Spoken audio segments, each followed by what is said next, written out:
Well, we are live, people. Welcome along to episode 6 of Fire Them Cannons. It's going to be a fiery episode of Fire Them Cannons, because if anybody's been watching the Football Terrace, everyone on this panel has been shaking up the internet with certain things that we've been saying. So we just thought, this is a bit unplanned. We're going to start our regular weekly show, and Ash and Cal were in our group chat going back and forth. I literally went away for a 5-minute shower, like to 105 messages, because the two of them are just like, bang, bang, bang, bang, bang. I'm like, boys, I got to start this live channel. I need Cal. So you know what? Let's just duke it out right here. Let's discuss the main topics of the day. Are going to be our Arsenal, the deepest squad in Europe. So I think sometimes people want to say the best squad because that's like an interesting way of wording it because it's very emotive. But what I've always said, and by the way, this goes back to the day Eze signed for Arsenal, and I was also on the terrace then, and I said it to Hassam, and it triggered him, and he went on his channel 5 minutes later being like, hey, you see that Arsenal fan on the terrace? He said that Arsenal have the biggest squad. They're all so deluded. Ha, ha, ha. And it's sort of like crept in the waves, and now it's just, like, I just kind of got that validation from what we've been seeing on the pitch, and I just said it full-chested now twice.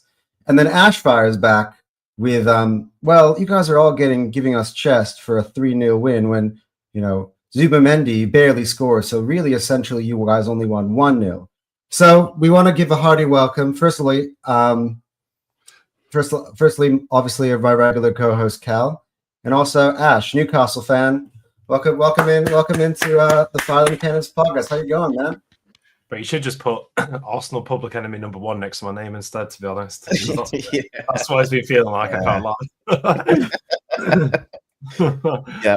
Oh, and before we get into it, please remember to like and subscribe. You gotta say it, as it helps promote the channel. It helps push the videos forward, and it helps grow what we're doing here. So big up, guys. Thanks. Yeah, and big up Ash. Literally, last minute, I was like, what? Can you come on? And he was like, yeah, sure, brother. And here he is. So we'll headline the show, by the way.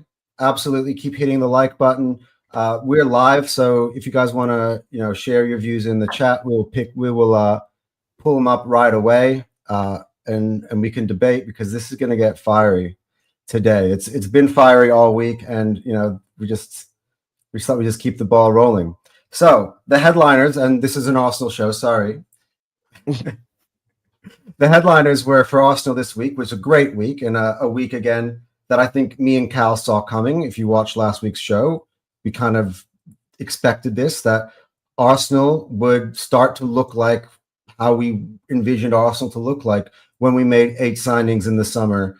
The headliners, of course, being Victor Gyökeres and Ebreche Eze, who combined for a goal as well in that first game. So, yeah, it was 3-0 on the weekend. If you asked Ash, it was 1-0 on the weekend, Arsenal over Forest. And this morning, I still haven't been to bed since Arsenal 2 and Athletic Bilbao 0. And we also can get into what I said in the group chat, because I know Ash is going to fire back at me then as well. So, yeah, we might as well get going. Cal, let me know what do you think overall of Arsenal's performances throughout the whole?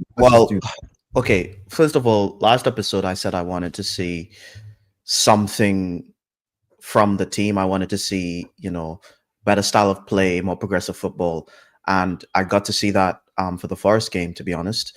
And I wanted to see more goals, and I wasn't expecting to keep 2 clean sheets. This is something that I actually didn't see coming. I knew that we would score more goals than our opponents, but I didn't think we would literally not concede a goal from open play so far this season. I think that's been amazing. I was not expecting Mascara to play as well as he has been playing. He had a really good cameo against Liverpool when Saliba kind of got off injured, but we haven't noticed a difference. And it's been insane how he's just come, how he's slotted in. So yeah, it's been a good week. Forest game, I was much happier with the style of play than the Bilbao game. I think the Bilbao game was a little dry for the first half, especially. But we can get into that in terms of the in-game details. I think there's a reason for that as well. But yeah. Well, Overall. Ash, as a rival fan, what was your kind of assessment of Arsenal's performances overall this week? So I've watched every minute of the Arsenal games this week, so I can give my input on that. No, I like I've always said this. I think as a whole, your team has played very well. I think you rightfully deserve at least a draw because, like I've said this, and I'll keep on saying this. Your defense is unbelievable. Like Mascara is absolutely huge. Like where this guy came from, I have no idea. But since he's joined the team and he just fits right in. He's defensively sound. Like you would have seen even against Bilbao, like he literally was picking up the ball everywhere he was running. Like it was crazy. Like he literally like did near enough a like for like Saliba replacement, which I thought was absolutely insane if you just took away the names of he was on the back of the shirt. But yeah, so I've always said this, and I said the same with Man United. The most important thing that I see about a football team is having a strong defensively sound team, and then you work your way up from there, which is where I think, say, for example, they fall apart a bit because they're constantly chopping and changing and having problems with that. So, for example, obviously you guys have this Premier League season have only got an expected XG, which bear in mind, I think XG is a bit dodgy at times. Yeah, you got to take it with a pinch of Weird salt. stat. Yeah, because it was like the Mbuemo shot the other day that was literally like a full-on open goal, and he missed it, and it said like a 0.5 XG or something. Huh? But it was a bit of a madness. But either way, so Arsenal's got a 2.3 expected XG in the Premier League against you guys. There's only one team that has less. Can you guess who it is? Manchester United. Yeah. It's Newcastle. Newcastle. There you go. Yeah, we've made 2.02. So we're actually we're significantly the lowest. Granted, you do have to look at the competition maybe because the first game against, but you've also got to remember one of our games was against Liverpool. Yeah, I think that's why it's very, to be honest, the XG stuff to start off the season is hard because the spread just isn't wide enough yet. I think it takes 10 to 15 games for that to even begin to try and make sense, because I think after our game against Forest, our XG just shot up a couple points overall, just because the average, you play one game and the average, because it's a little game, just shoots up. And I personally think our style of play is going to kind of continue to improve throughout the season, you know? Yeah. I guess it kind of leads on to my whole point of why I say if you guys aren't a bit more clinical in the final third, that it won't lead to more losses because you guys are really defensively sound, but it could lead to more draws. Because can you explain that? Totally wrong on that, by the way. Yeah. That's not something that was last season. So So that was my whole point of what I was trying to do about the other day, about think about your performance in terms of, if you take away Zubimeñi's goals, like I said, obviously they count and they still will happen from time to time. But it's you think Zubimeñi's goals, like 1 in every 15 games or something, is really what he's meant to be doing. So if you take away sort of his performance in that game and try to look over the whole season, because he won't be doing that every game, you want to be thinking, right, where are we getting our goals from? So obviously that's where you've got to, like, same for Newcastle. I'm looking at the same, is you've got to be looking at your forwards, whether your wingers and obviously your attacking midfielder that will be putting in contribution, and say Gyökeres. Obviously, Noni and Eze haven't. Noni's looked amazing, but he's not managed to be clinical in any of his end product with what he's made of it. But he's, like I said, he's looked insane, which I've said this from day dot because I watched him when he was in England under 21s. He looked amazing for England under 21s, but he's never managed to correlate that to club level. So now, when he was at Chelsea, he had a similar sort of problem. He looks very good, but didn't have much end product. And then it's kind of I was thinking it was going to be similar to Arsenal, but it seems that he's upped his level again. But I've always said the worrying thing for me to do with Noni is when Saka comes back, what will happen to him? Obviously, he'll still get some game time because Champions League and everything, like he'll be part of the team.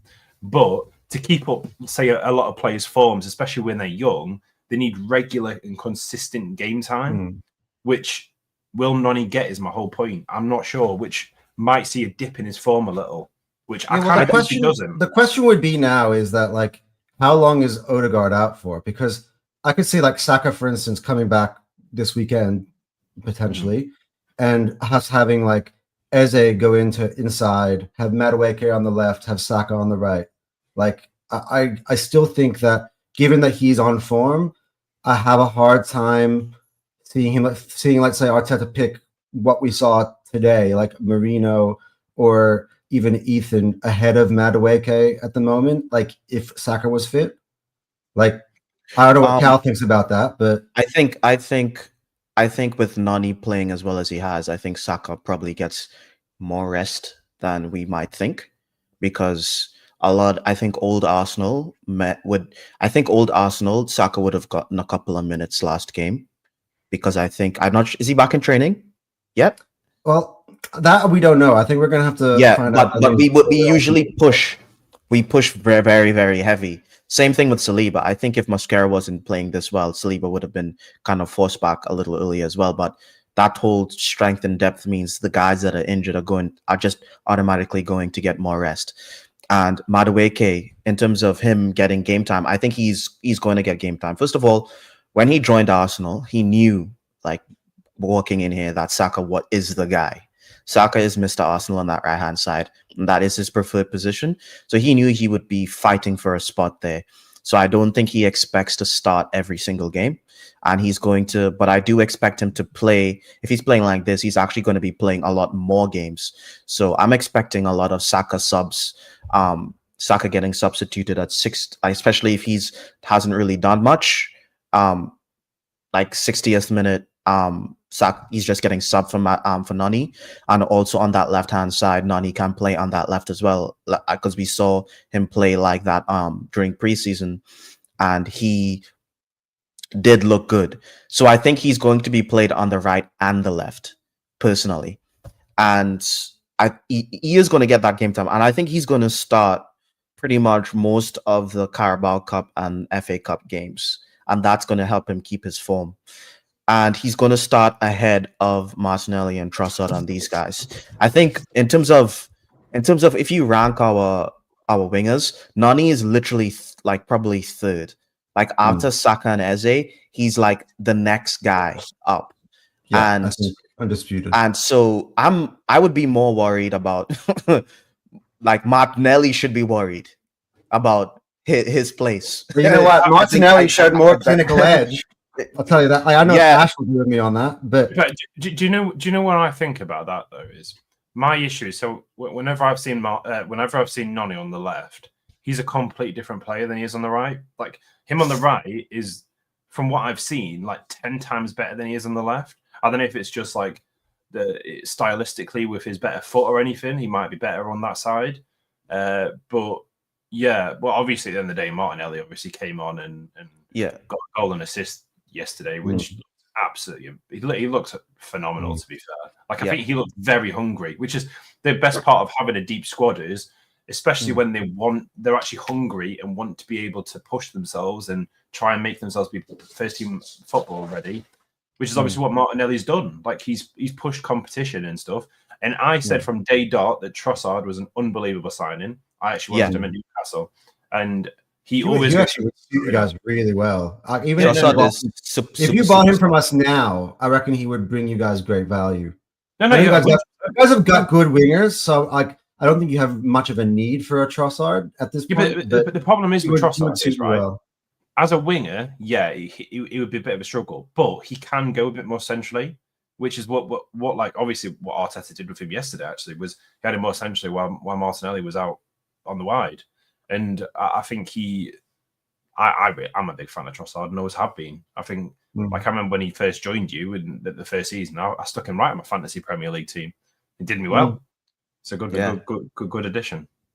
Was it you that said that someone said that Trossard has like the most GA in the team since he started, besides Saka?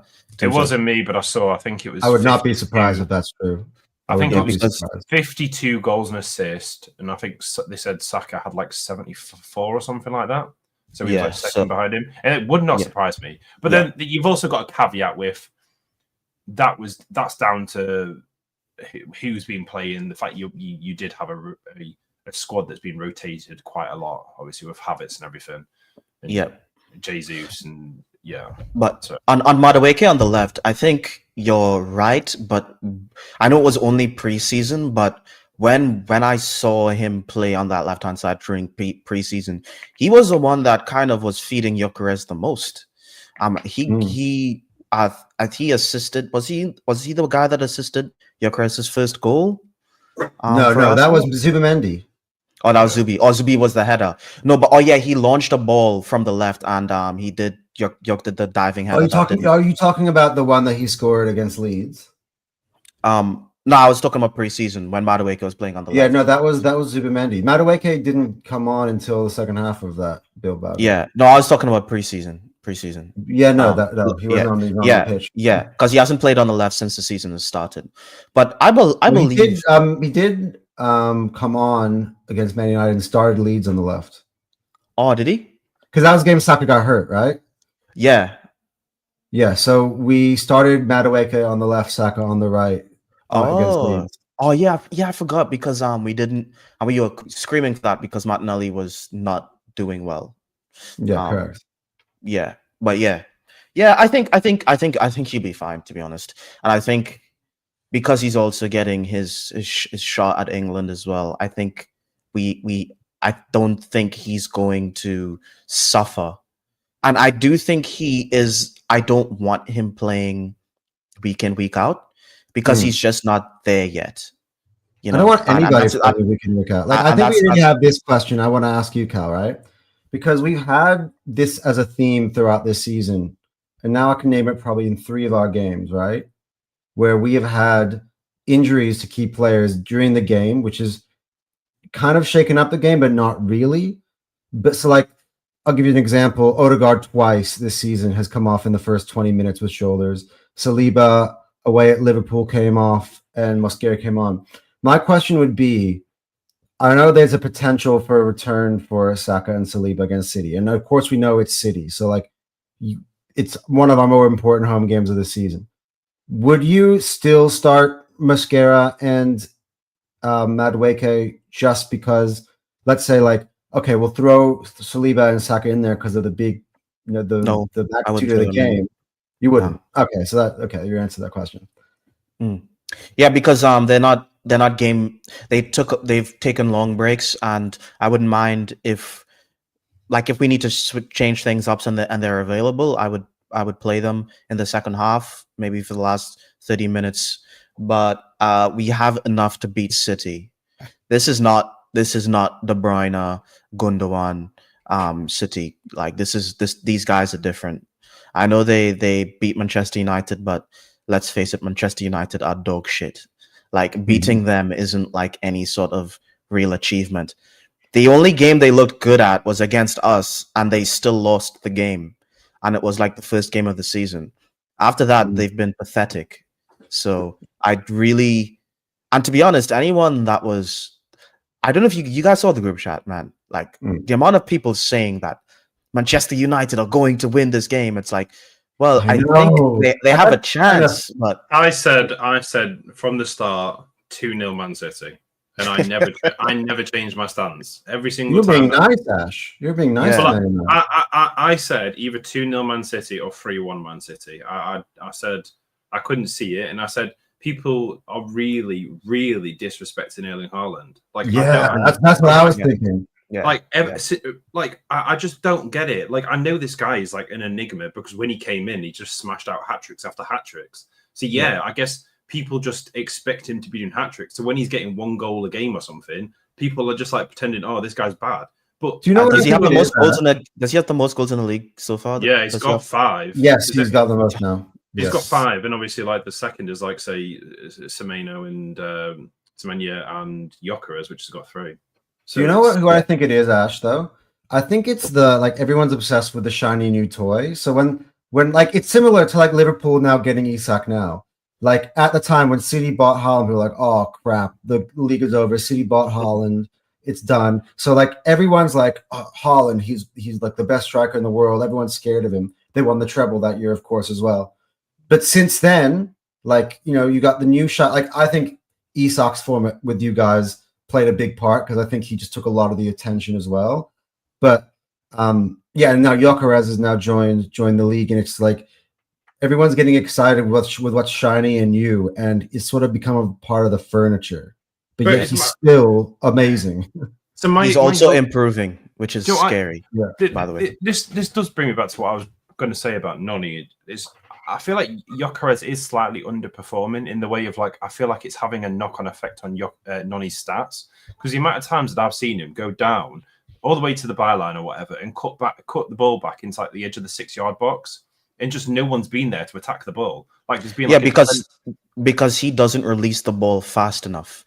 So what's happening right now is Noni gets into the box and then he's holding on to the ball, but Gyökeres isn't that kind of guy. Like for example, that goal, the Forest goal with Eze and Gyökeres is exactly what we need to be doing with Gyökeres. Yeah, but this is my point. Eze, first time, boom, he's there. But the thing is, Gyökeres will get into the position, and then Noni's like, he has the ball, and it's like, okay, the defenders are coming back in, and the moment's a little bit lost, and now Noni has to do something, and then Noni will get the ball in a decent area, but the moment's kind of gone, so they're operating on different wavelengths. I mean, one of your legends, Alan Shearer, was on the Premier League channel the other day at halftime breaking down, and he basically said exactly what Cal just said there, which is funny. So like you're going on here thinking that Gyökeres is affecting Noni's GA. No. I'm thinking they both the other way around. Like no, I think they both are. Like I feel like it's a stylistic issue. Yes, it is. Basically, that he runs all the way to next to the goal, next to the post, and then drags it back to the 6-yard box. When typically, I think normally around then you would either have maybe an attacking midfielder or but someone is normally there on the edge of the 6-yard box. And I've noticed that from Arsenal that no one has been, because obviously, say Gyökeres is a bit further back in the box or more towards the back post or something, which obviously in more archetypal stitch number 9, like say obviously Alan Shearer, like you said, is that sort of person that would be back then. David chimes in the comments. David. Like, is that seriously the first thing you say on the channel? Really? You know what? I gotta love David. By the way, big him up. He's one of my favorite Man United content creators, and there are a lot of them. There are a lot of them. Like there's a lot of very famous ones, but David's come in. I would rather have Ethan Waneri start for me than the grenade launcher Bruno Fernandes. The thing is, though, but Bruno in a number 10 is a different player than where he's been at, and I will defend him on what David. Bruno's a really good player if you're playing counter-attacking football, but we don't play counter-attacking football at Arsenal. We like to control things a little bit more. I feel bad for Bruno. If Bruno came to Arsenal, it would be an absolute nightmare. Yes, I know, but it's the thing is, like he is someone that I was saying is very clinical, especially when he has he is very clinical, and that's a problem with Bruno, is because he's so clinical, it's very hard to not play him. So yeah, David backs us up because Ash speaks some facts. Bruno has been the best attacking midfielder in the Premier League since he arrived. Ooh, okay. I did say this. Up until now, Kevin De Bruyne has been in the Premier League. So yeah, Kevin De Bruyne. I'm sorry, not Kevin De Bruyne. Yeah. Anyway, sorry to change the subject. You guys are amazing. Great to see. Now, big up, Dave. So good. Yeah. Big up. Also, big up, just back to what you're saying in terms of the Gyökeres Madueke stylistic change and where Gyökeres is. You know what's really funny about the way Gyökeres plays, and it's so annoying that Saka's injured. Saka, the places that Gyökeres has been are the places that Saka would actually cross the ball at a lot of times last season, and no one would be there. The amount of times I've seen Saka cross a ball and it literally flies across the entire goal, and no one's in there because everyone's just standing outside the 6 yard. waiting for a cutback or waiting to try and do something. And Yeah. Gyökeres is like the first striker that we have in the team that's actually where the attacking, where it is. I think stylistically, Nani should be kind of adjusting to what Saka does in terms of Yeah. where he's playing the balls. Thinking about it, do you reckon? So he's doing the where he's playing it back to. I sort of see Odegaard might have been there. But Odegaard or Havertz. Yeah, if Odegaard and Havertz they would have been there, actually. Yeah, So again, that's you know what? Yeah. I've been expecting this brings us back to what Ash was saying earlier, and this would be my rebuttal, and that would keep talking about it to his point about Zubamendi. Like you're saying, oh, Arsenal were so reliant to get Zubamendi, but we're just talking about what sort of impact Saka would bring, not only his own production, but you're getting more goals out of Gyökeres probably as well. Yeah. With Saka being in there, we're talking about Kai Havertz as well. We just brought up a name who's not with Arsenal at the moment because he's out injured. We brought up Martin Odegaard, who literally has barely played 40 minutes because he keeps coming off hurt, and we don't even know what sort of Odegaard we really have. Like a lot of us have just kind of like been very harsh and criticized him. And I was on another show earlier this weekend for the first time ever. I came out and really criticized him. But then I've also been thinking like the guys just come off with shoulder injuries. Like we don't even really know what he's going to look like this year for real. Like so yeah, you don't. It's a difficult thing because it's my whole point of what I was trying to get at is I think at the end of the day, Arsenal's squad, like I said, are unreal. Like I already said this, when Saka comes back, I expect him to start. There's the issue, the problem that I see with what I was trying to get at was it feels like Noni and Eze are struggling a little bit at the time, and I'm not on about the rest of the team. I think you just need to be able to look at some players because I've been thinking the exact same with Newcastle. Elanga, I said when we got Elanga, it was kind of I can see why, because he's a younger Jacob Murphy in that sort of sense, because Jacob Murphy's coming to the end of his career, but he obviously smashes out goals and assists, and he's very, very clinical in the final third.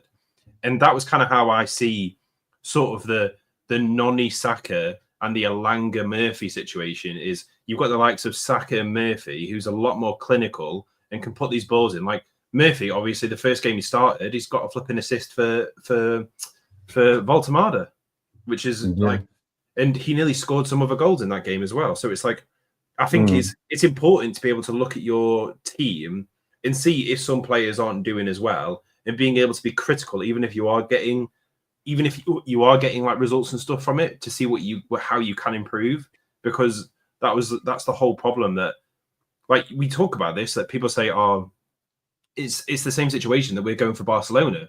All Newcastle United fans right now are saying, should we be starting Elanga or Murphy? And for me personally, I'd say Elanga, because I think his speed going, like Barca are going to, like, even in your own stadium, I think Barca is going to control the ball. That's just what they do. Like against most sides in the world, that's what Barcelona do. Like, and you're going to have to soak up a lot of pressure, which you guys are equipped to do. So one thing that you were saying, I think that holds true for you as well as holds true for us, which is you guys are also built from the back going forward. Like, I mean, we always go back and forth about the midfielders, but like Tonali and Bruno give you guys tremendous stability in the midfield, and then your defenders, when fit, like we struggled so much trying to break you down last year. No, but that's why Newcastle Arsenal is like the most physical game in the league, because our defenders and our midfielders both, all they want to do is win the ball back. So you got like two teams, and all they do is big, tall guys trying to win the ball back a lot. And that's why you guys are similar to us in that respect. That's why we're always getting into a tough with you guys, to be honest. That's why we're always trying to fight. Question, I've got a comment to read out because it's an interesting question. But one thing to Ash, now we actually brought that up. I know it's not an Arsenal topic at all, but given what we just said about Barcelona, who would you prefer, Murphy or Elanga, to do that job in terms of being able to hit him on the break and to be a bit more clinical when they have those chances? Honestly, in my opinion, I'm such a big fan of Jacob Murphy. Like what Eddie Howe's done with him. Like, I am not even joking. If you ever get time to watch Newcastle games or whatever, look at the precision that Jacob Murphy hits crosses in. Like, I think the way that Jacob Murphy is with Voltemada, I think is a better match than Elanga and Voltemada. If it was Wissa, I might see something different. But obviously, he's out for like about Do you 5 think more weeks. Elanga was bought with Isak in mind, and unfortunately Isak decided to throw his toys out the pram? Because they are teammates at Sweden. Like there is an inbuilt chemistry there. So no one predicted what Isak was gonna do. Like he Eddie Howe came out the other day and basically said like he had a very good relationship with Isak up to the start of preseason when he just threw all of his toys out the pram. And like, I think it caught a lot of people off guard. Like, evidently, like the fact that he was out. He just went on strike for 39 days. Do you know how crazy that is? 39 days on strike as a football player that's getting paid 140k a week. Like, that's mad. Right. On the topic, Stu, big up Stu. Stu's been a regular on the show, so love big him up. He writes in the comment section, Murphy probably more a variety of aerial threat, Elanga more decked crosses, simple as that. Yeah, the thing is, so if I would prefer us to start Murphy and have Elanga come on later on when there's some tired legs because his pace is unbelievable. So him just going to use him like Martinelli then? More or less, yeah. For the moment, I think he needs time to be able to be embedded by Eddie Howe, which obviously he scored some goals at Sweden and stuff, and Eddie Howe obviously sees some very high potential in him, which I get. He had 1 goal and assist less than Jacob Murphy last season, so which obviously they were like in the top 3 of the Premier League. So you had like, but I think it was Forest, it was at Forest and stuff, and I think it's definitely an interesting place. But like I said, I think stylistically, for us having Voltemada, because obviously, like I said, Wissa's out with his knee injury, I think Jacob Murphy's probably a better fit because he can put really precision crosses in, like he did against Wolves. Like that cross was on a plate for Voltemada. Yeah, I'm not quite sure if David's in here anymore, but he asked this question earlier, and I think that maybe this is more directed at me and Cal, because I'm not going to let a Newcastle fan tell me who to manage my club. So question, no offense. In. Questions, guys, before I go, so he's literally gone. If Luis Enrique, for some reason, left PSG right now, would you take him at Arsenal? Treble winner twice over. I'm going to go to Cal on this.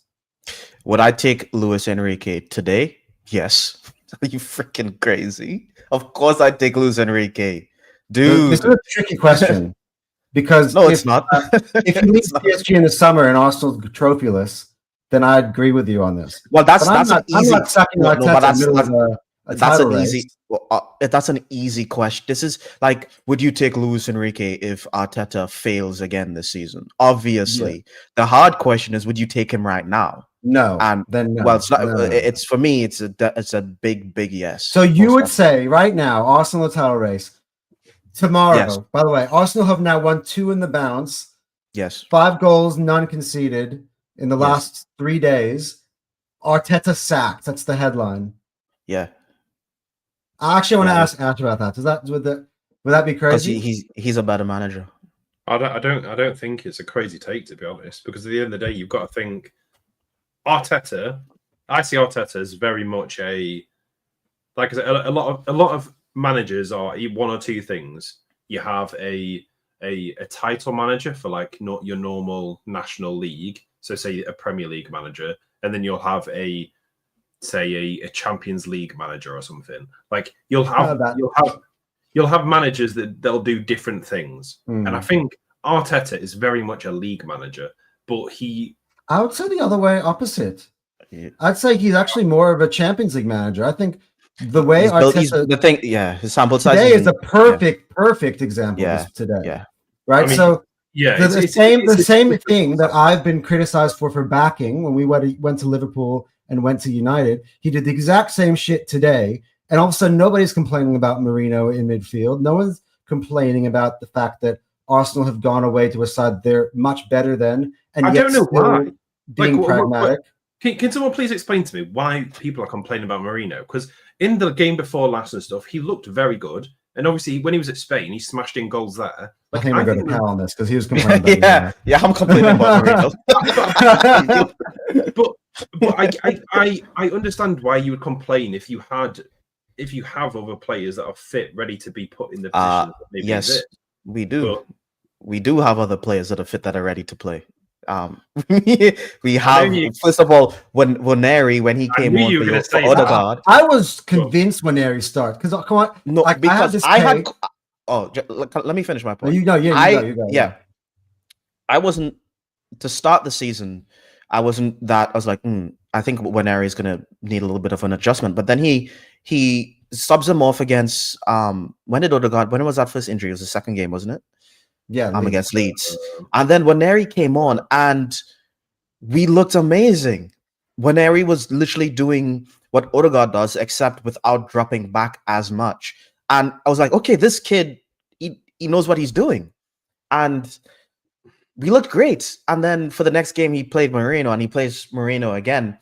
And Marino can't play in the 10 with Declan Rice and Zubamendi. There's just not enough creativity. If you want to play Marino as that left 10, as that right 10 or whatever, you need to have someone way more creative next to him. You can't have Zubamendi and Declan Rice. Like, I think somebody put it really well. I think it was James. I was watching his post-match thoughts today, and he was saying Arsenal players, like you can say, like Marino had a good game today. You know, Rice had a good game today individually. But whether you put them as a collective, they didn't produce anything.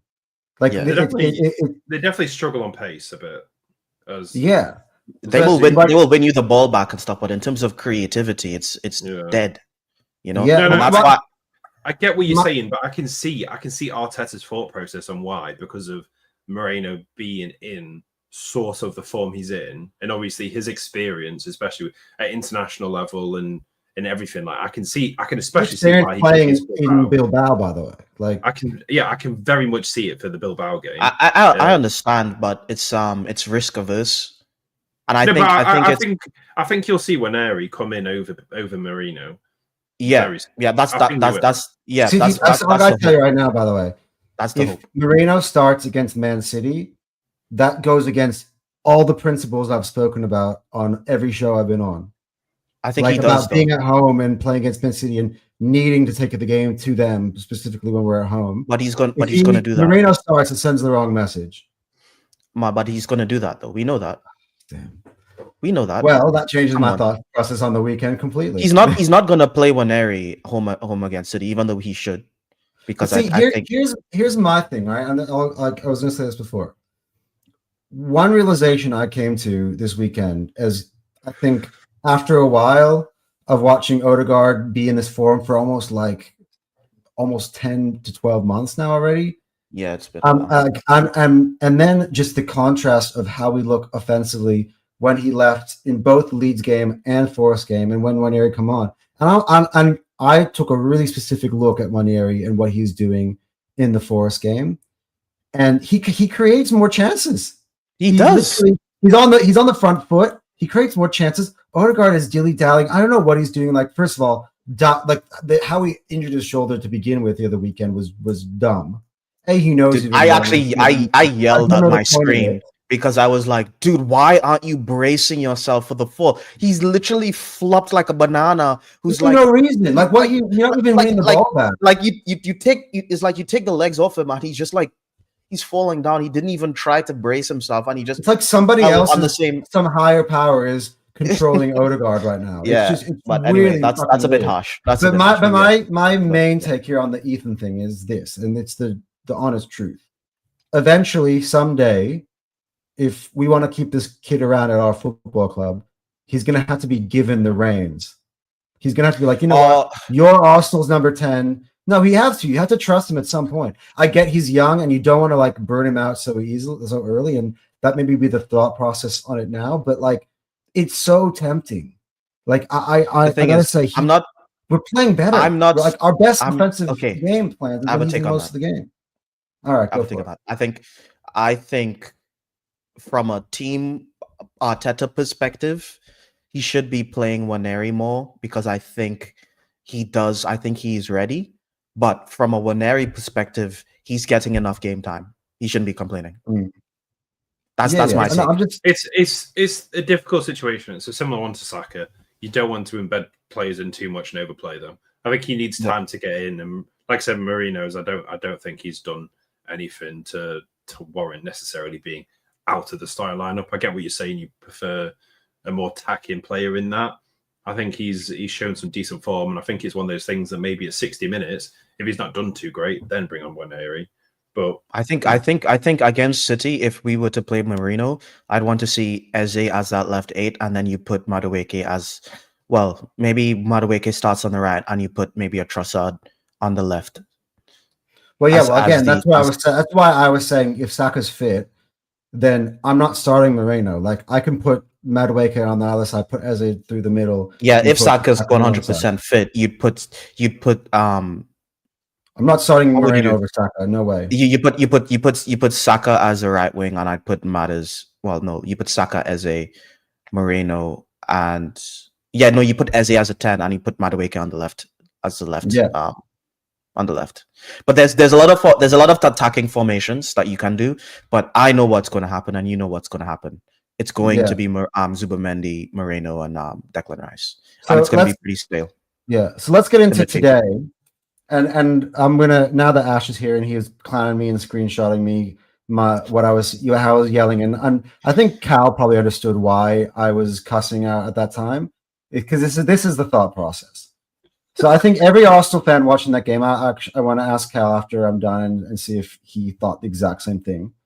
When we needed to change the game, my first thing I said, if you go back into that chat, which is like, Arteta needs to make a substitution because they're here for the taking. Bill Bauer, like, come ahead, come and beat us. Like Arsenal, take the initiative. If you want to, come and beat us. That's kind of how I felt the game was like. And I'm like, Arteta, make a sub. And there was one sub on my mind, which was take Marino off, put Eze in the middle, and put Trossard on the left. Or the other alternative, which would be take Marino off, put Waneri on. Like let's go for this. And the first sub that he made, this started to piss me off, which was Gyökeres off, Trossard on, which again, in retrospect, it worked. All right. Arteta, I apologize, but this is what I was thinking. And then I'm like, okay, right, we made that switch. Let's still try to find a way to put Eze central. So maybe Martinelli can come on now and Eze can go in the middle. But he takes off. Why I was angry about Martinelli wasn't Martinelli specifically. It's like you already took off Gyökeres. We need a goal, and you took off our main goal scorer, and then you took off our main creator. Yeah. And I'm like, what are we doing? Are we selling for a 0-0? That's why I was like, fuck Martinelli. At the point in time, I think when I didn't see the sub at the 60th minute, I was fuming because I thought we were settling for a draw. And I think the commentators weren't helping because they were kind of fueling that rage because they kept saying it over and over again. But I wasn't happy with the subs, and I wasn't happy how late the subs came. But I understand the rage. I'm actually surprised that you got angry, to be honest. Yeah. You know what? I think Negative Dan got in my head, to be honest. Like, I was on his podcast. I got to tell you, that's I know I always keep saying positivity, manifestation. But being on a podcast with Negative Dan, like, I actually don't want to call him Negative. He's got a good name for himself, the Realist Gunner now. Which I agree. I think it's more realist than it is negative. I've seen Negative fans, and he is not. Like, Dan actually has something to say. Right. Like a lot of like he was saying things to me like, oh, I know what this madman is doing now. I'm starting to understand him. Like when we were talking about Marino in the starting lineup. And I was annoyed as well with Marino in the starting lineup. It's funny because I'm the opposite of everybody else. In the Liverpool game, I was okay with it because I understood the idea. In this game, I'm like, I was like sold on the idea of starting Ethan because he played so well. I'm like, just fucking start him. And I actually got in my head to begin with. To be honest, I actually His wasn't. goal was I actually was not angry at the starting lineup because with Eze and Madueke in there, I thought it would be enough to score something. Eze, Madueke, Gyökeres, and it wasn't. And it's now it's very obvious that if we play, Moreno, Zubamendi, and Declan, we have no creativity in there. The most you're probably gonna get is maybe Zubi has to do something mad, like cross into Eze or something. But did you notice the weird change he made today? By the way, Zubi also way more advanced today. Like, and Calafiori is pissing me off. Zubi and Rice. Calafiori is pissing me off all game. By the way. Yeah, but you know what? You know who came on at the end of the game, starting. What, Nkapie? Did he come on? Yes, I can't remember. For how long? 10 minutes, I think. He played the final 10 minutes. I didn't even notice. I think he came on. I think it finished. We had like 96 minutes. It was 6 plus 6 to the end. I'm pretty sure he came on around. We can look on like the line online and stuff, but I'm pretty sure he came on around somewhere. But Calafiori, I don't think he tries hard enough in defense, and it's actually pissing me off. There were a lot of times where I'm seeing Gabi like defending one-on-one and Calafiori's like jogging. Is like, dude, run back. Like, run back and help. Like, well, that's we've said this on this pod many times. Like, well, everybody is thinking, like, I think we've all said the opposite as well, that he's been one of our best players. But we've also mentioned the clear weakness that he has, which is that he gets absolutely burned. Now, it's interesting, funny enough, their best winger was not available today, and yet he still was getting cooked. Like, yeah, so but yeah, that's where again. I think I don't blame. I think Calafiori can defend, but I think he chooses not to. I think it's like he's so focused on trying to bomb forward. I think there needs to be a little bit more balance from him, because he was really pissing me off, and he also wasn't in spots on that left hand side, because he wasn't actually bombing down the left, which is something that he should be doing. He's inverting way too much. Like, bro, like, you're not a right winger. Can you please go to the left hand side and provide some width? You know what I'm saying? That's so. If he continues to do that, he's gonna. And we playing Eze. Is that from my house? I think so. Yeah, there's a dog down the one of the neighbors' dogs and barking. Yeah, I think it's going to be a problem. But we have the depth, and we have the depth. We have enough left wingers to solve that. Yeah, like, I think this weekend is interesting because if it's Doku and Savio, although I think Savio is hurt, if it's Doku and Savio for City, I'd much prefer MLS or Nkapie. But if it's Foden, I feel very, very confident with Calafiori because I think that ball that Calafiori's played basically now for 2 of Gyökeres' goals. Yeah, that will be there, I think, multiple times against City, but the way they set up defensively, that option will be there. So it's going to be a good game, though. I can't see who's going to win, to be honest. I think we're going to win. Like, unless we completely shit the bed, we have to win. Like, the pressure is on. Like, I've been defending us in all these games. This is the one, and I've said it for weeks. This is the one I will not. Like, if we stylistically as well, we're just shit for City to play stylistically. I get what you're saying. Like, I think as a whole, I think you probably will. It's just about what Erling Haaland turns up and Phil Foden, because, like I said, sort of the spine of their team is a very similar one to what they had the treble winning season. Like, they still have Diaz, Foden, Rodri, Bernardo Silva. Like, they still have these very good players that are absolutely. We're not disrespecting City, by the way. I mean, I am. I think you're insane to think that this is the same treble winning City. This City is I don't think it is. I don't think it's the same City, but I think it's the same Erling Haaland. And they have key players. Let's be honest, but those City teams were. For the last 2 years, though, they had layers. Arsenal have done better than anybody in defending Erling Haaland. Yeah, to be honest, overall. But that's the where their midfield used to be like way scarier than it is now. And like, to be honest, Person I'm most afraid of on that team is Donnarumma.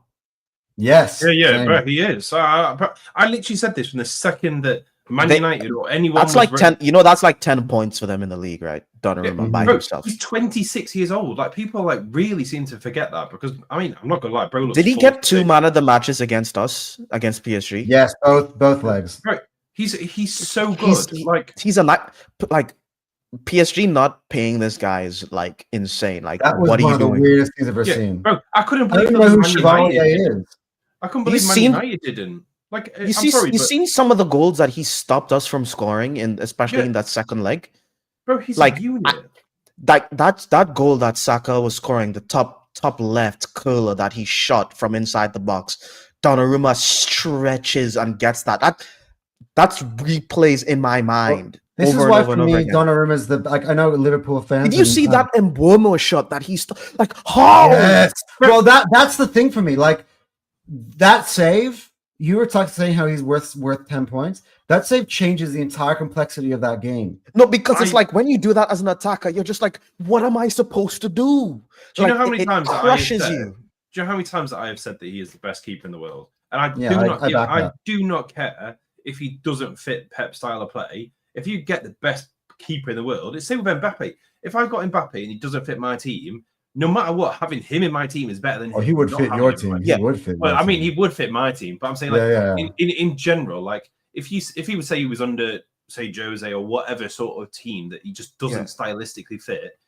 I don't care about stylistic fit for a goalkeeper. It's so bullshit. Like I keep hearing like Chelsea fans say stuff like, "Oh, he's not good as feet." I don't. We're talking about the bullshit that they used to defend Robert Sanchez. Oh my god! It's like this guy will win you games.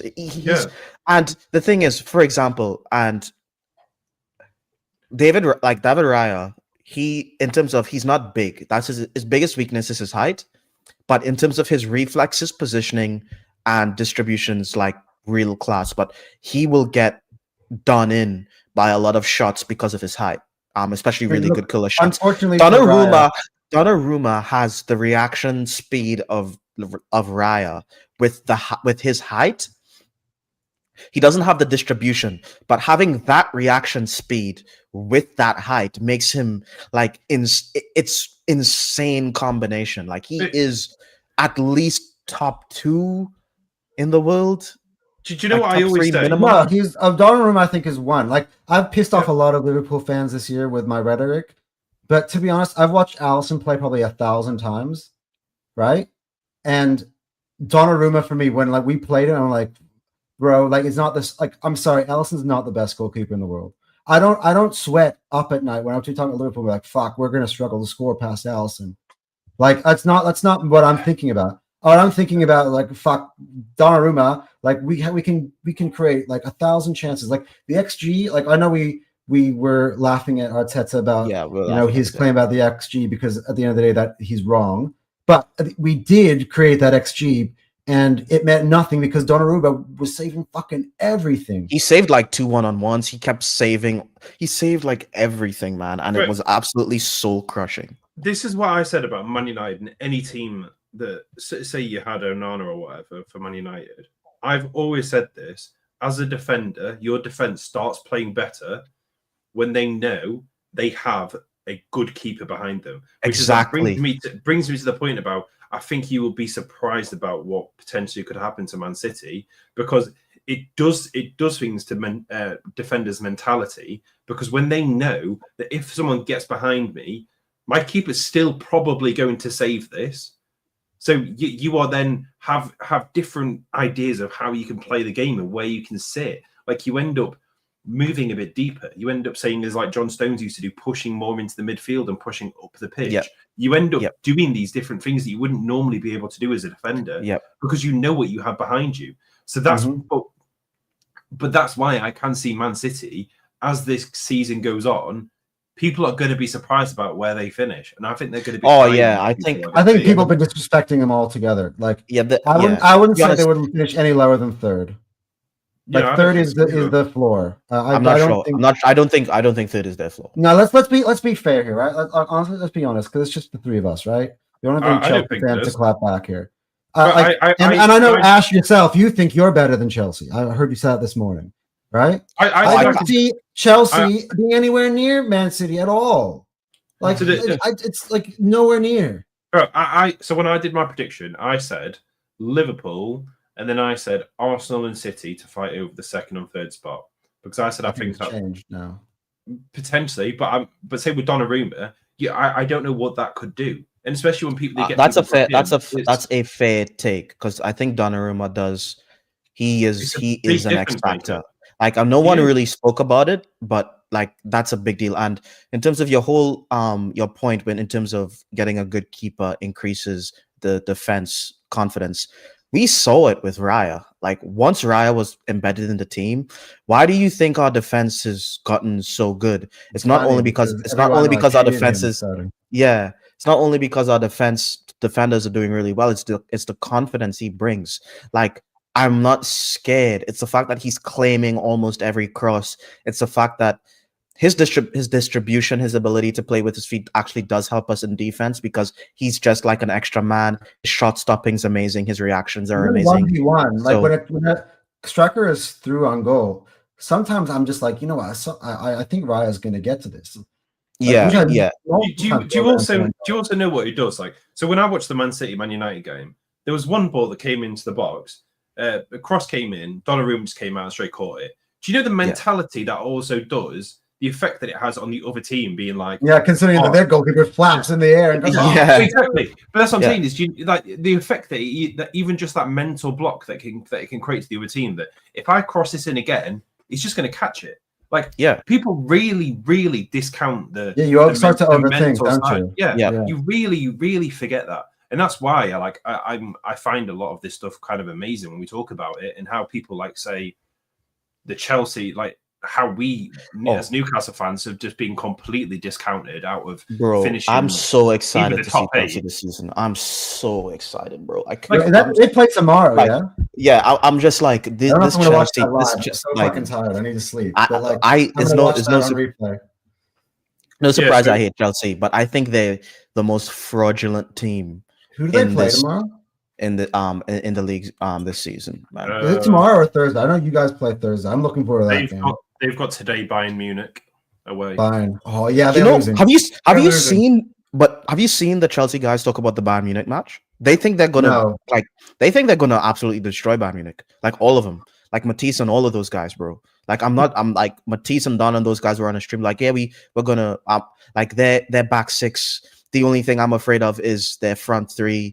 And it's like, hello, Kimmich, like completely discounting Kimmich. Did you see the like Chelsea fan on the six-sided on Monday? No, I didn't see. I didn't watch. So majorly confident that Chelsea are winning the league.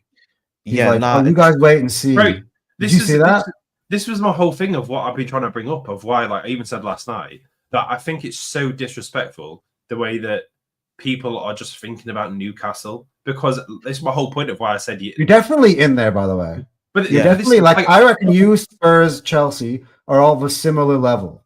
I would prefer the other two. Maybe it's Big Six bias. Yeah, but like exactly, it is. But it is though. That's the thing. Is like I don't mind it, but I'm like, people need to stop just completely discounting us, because it's like I still have Newcastle above Spurs. Yeah. Dude, I would use that as a rallying cry, bro. Like, to be honest, we've been, me and Cal have actually said this as well. Like, mad respect for you and Kane, because like the rest of us are all like, I don't know, hubris would be the word to put it, like in terms of just the sizes of our clubs, and like, you know, we say big six, and you're like, what about us? And you literally have to be in there listening to all of us kind of like talk about how great our clubs is, including Man United fans, and Man United are god awful. Well, the Big Six doesn't really include Manchester United at the moment in terms of positioning in the leagues. I think Newcastle's in Manchester United. I think that's why Terry has involved you guys now, because he realizes that. Yeah, because Newcastle, I mean, to be honest, a lot like teams like Brighton and these guys who like dabbled in the top four, tried to get into the top six at times. They've kind of fallen away. No one's talking about how Brighton and stuff has been shit since the Derby left. But anyway, like Newcastle's like consistently being in the top four race. Yeah, So like I'll be it's honest, not I know we're gonna have a preview this next week, but I'm more confident beating City this week than going to St James's and picking up 3 against them. actually. I feel the same way because I feel and for me personally, it's first of all the quality drop off from Man City to Newcastle isn't there, in my opinion. I don't think it's like you're playing two different caliber teams, and I think Newcastle stylistically has our number. I think it's just because we love to bully teams and get the ball off them in the midfield, and Newcastle will challenge every single ball, and that Yeah. disrupts our flow. So yeah, Bro, I think our midfield is so good. Like yeah. people literally Yeah, don't No, realize. but this is the thing. This is the thing. People last season, people said, "Oh yeah, Newcastle's midfield's better than Arsenal's," and then they putting Newcastle outside the top 6, and it's like, okay, it's this crazy, doesn't make isn't sense. No, it Like, doesn't. what are you saying? people keep saying. By the way, we're back to the Chelsea thing. People keep saying that like how great Chelsea's midfield is, and I'm like, then why every single time that like we play Chelsea, we're absolutely just dominating them in midfield. Or the Even whole when we go to the whole bridge. Chelsea has a Yeah. better midfield than us. Is So, the I way hate that that I argument, but the way that I see Chelsea, right? They have a team and a midfield that's set up to dominate worse teams. I think when they come against a team that's similar or better caliber than them, they struggle because, like I said, because I think it's just the way that they set up. That they're set up to be able to just randomly go to a team and just smash them 6-0. yeah, And So they're going to Munich tomorrow. yeah, they're at Bayern Munich. yeah. Yeah, I think I'm gonna watch to that Ash's game. point. Like when you said that, Ash, I'm like, and they think they're going to go to Munich and get and win. It's the problem is Even if they win, it's not like it's impossible for them to win. They're not winning by No. 3-0. but the thing is that it's because they are getting so the thing that they are mainly forgetting is the biggest part of why they win games is one player, Cole Palmer. When he's not in the game, it's so different. When he's Crazy. on the They won team- 5-1 and like 3-0 or something with Cole Palmer out.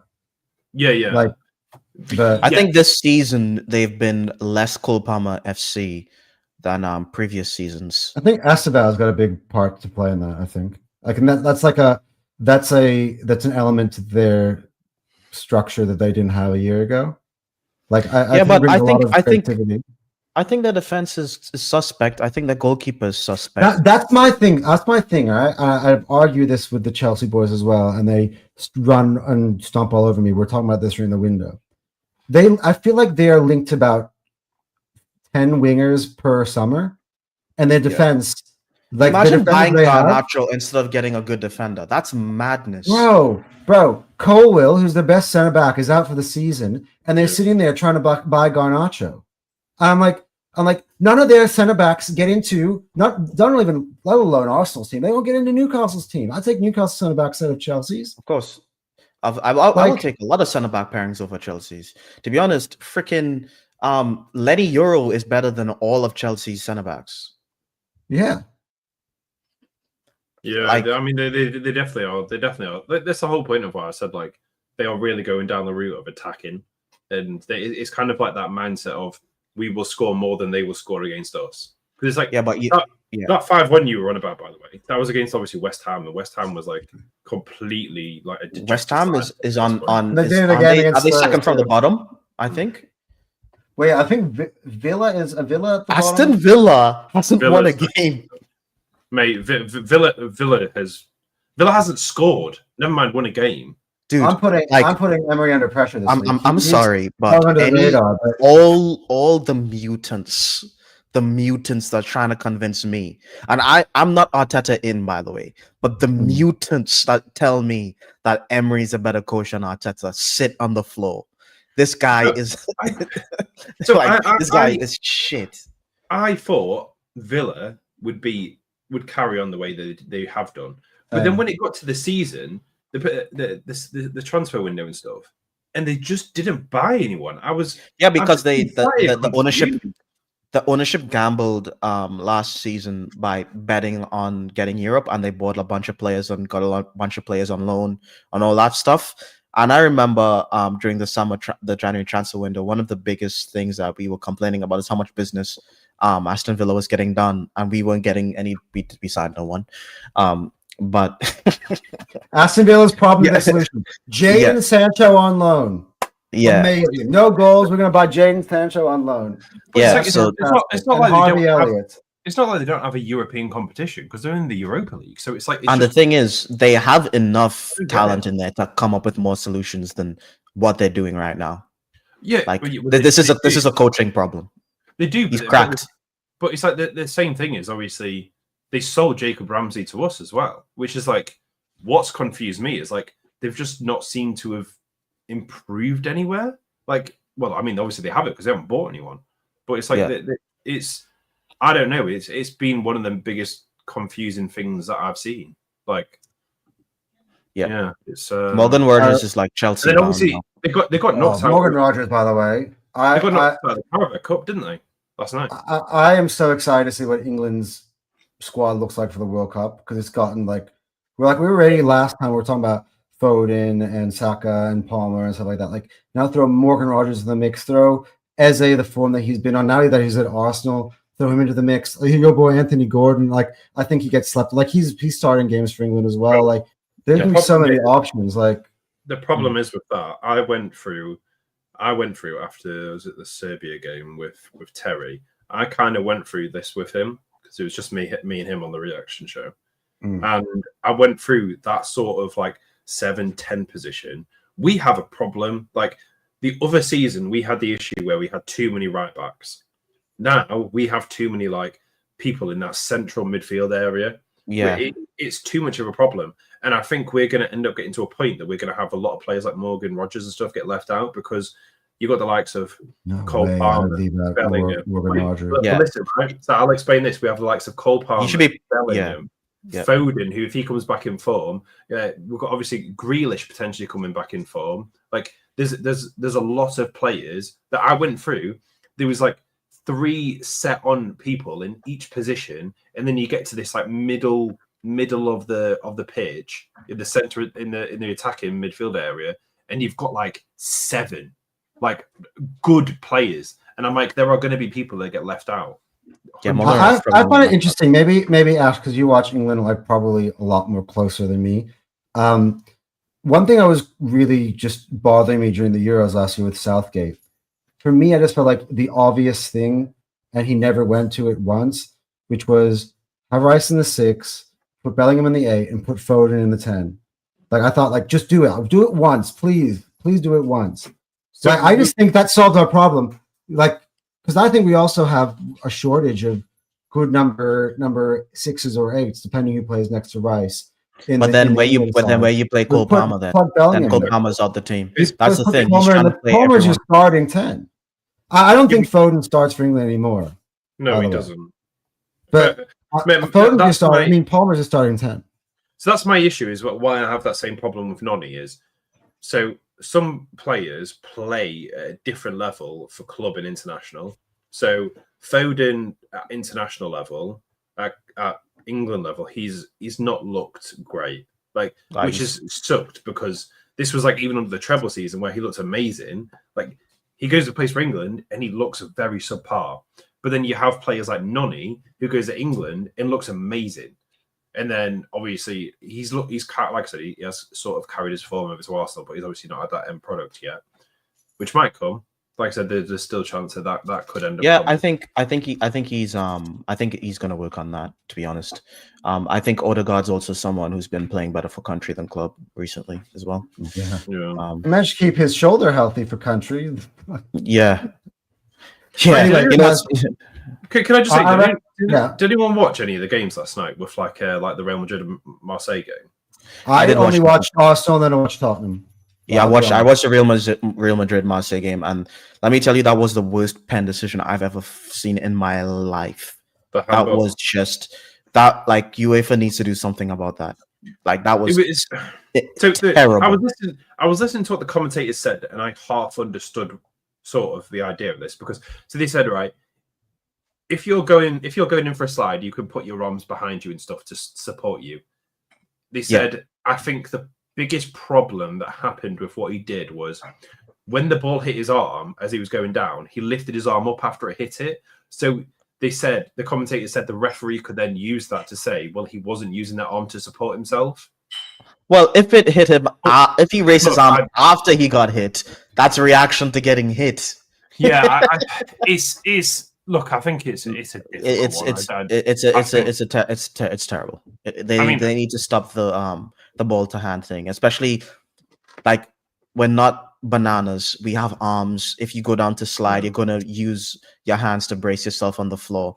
It's like, so you're going for a slide tackle, you brace yourself, and someone kicks the ball's on the floor. Like, this isn't a shot. Like, the ball's on the floor and your hand's on the floor because you're on the floor and it hits your hand and it's a pen. Come on, man. And then obviously Trent got that hamstring injury at 3 minutes. Yeah. Carvajal comes on, flipping gets a red card. Out for 3 games. It's like Madrid is Madrid's kind of suspect this season again. Yeah, Madrid was suspect last season. Yeah, there was one player that looked very good for Marseille, and I don't know if I want to say his name. It's the Greenwood. Greenwood. Yeah, he was good last year. Like, he was really good. Last year. Well, he got joint top goal scorer for Ligue 1 last season.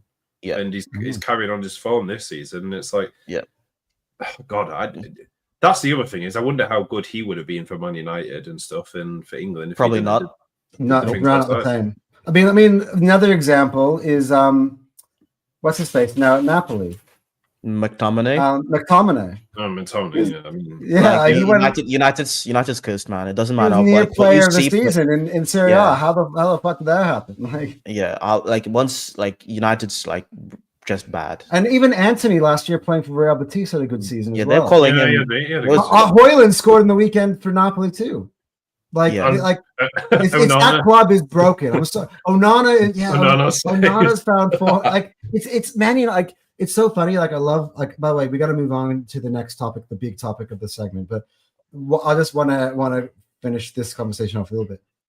The amount of conversations we have in our chat about Man United, and like, it's always like depressed, and you offer a solution like, oh no, but that won't work, and that won't work, and that won't work, and like, but, and I just feel like there's no solution. Like, look, we're just talking about it. Look how the players have left. Do you know what? Left the club, go somewhere else, find good form, come back to United. They're shit. Sancho went to Dortmund. Like, went to the Champions League final when he was there on loan. Like, do you know what the biggest problem that causes all that is?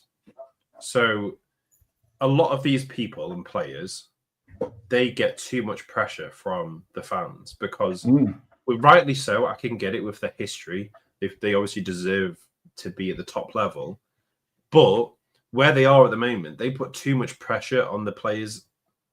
Like, because I was thinking this, right? If I was a Newcastle fan and Eddie Howe lost the next 5 games, I would not be saying Eddie Howe out. If Amorim lost the next 5 games, would Man United be saying Amorim out? And if Amorim loses, they're ready to say it now. Exactly. If Amorim loses the next game, and to be honest, I don't think Amorim's the guy. I actually think he's shit. I don't know, but the question is like, who is the guy? I don't know. I think this is not a Man United podcast, clearly, because I know, opening up like, a can of worms here, but like, but I just think after his comments after the Grimsby game, I gave up on him because I think you need someone. Last year, like, I think you need someone with a spine. You need someone with a spine. Him saying that he wouldn't change his formation and stuff in the way he plays. Like, and many times he threatens to leave when things get under pressure. I could be here or I could be not here. Like, one week I feel like, I want to fight. The next weekend I feel like, maybe I'll leave. Like, what sort of messages are you sending to your fan base, to your players? Like, but Anyway, guys. Ash, you want to say something or you good?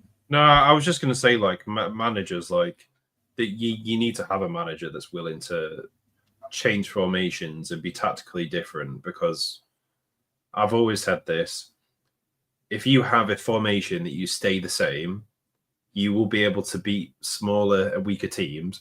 But when you come up against better opposition, they will know how to break you down because they will know how to play. Eddie Howe did an interview literally the other day, and a question was proposed to him, said about it was actually literally basically on this subject. It was like, how many games do you watch to prepare for a manager who stays like the same formation?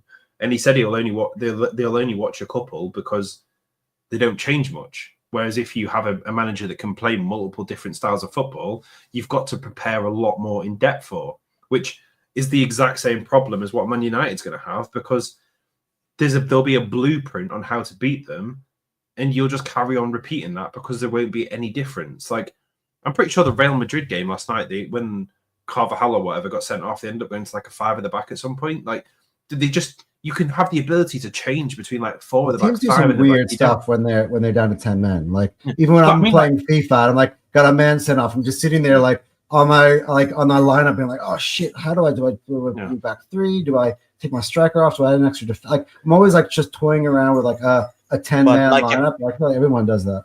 I think I mean comparing Xabi Alonso to freaking Amorim is, obviously Xavi's gonna have more solutions than Amorim.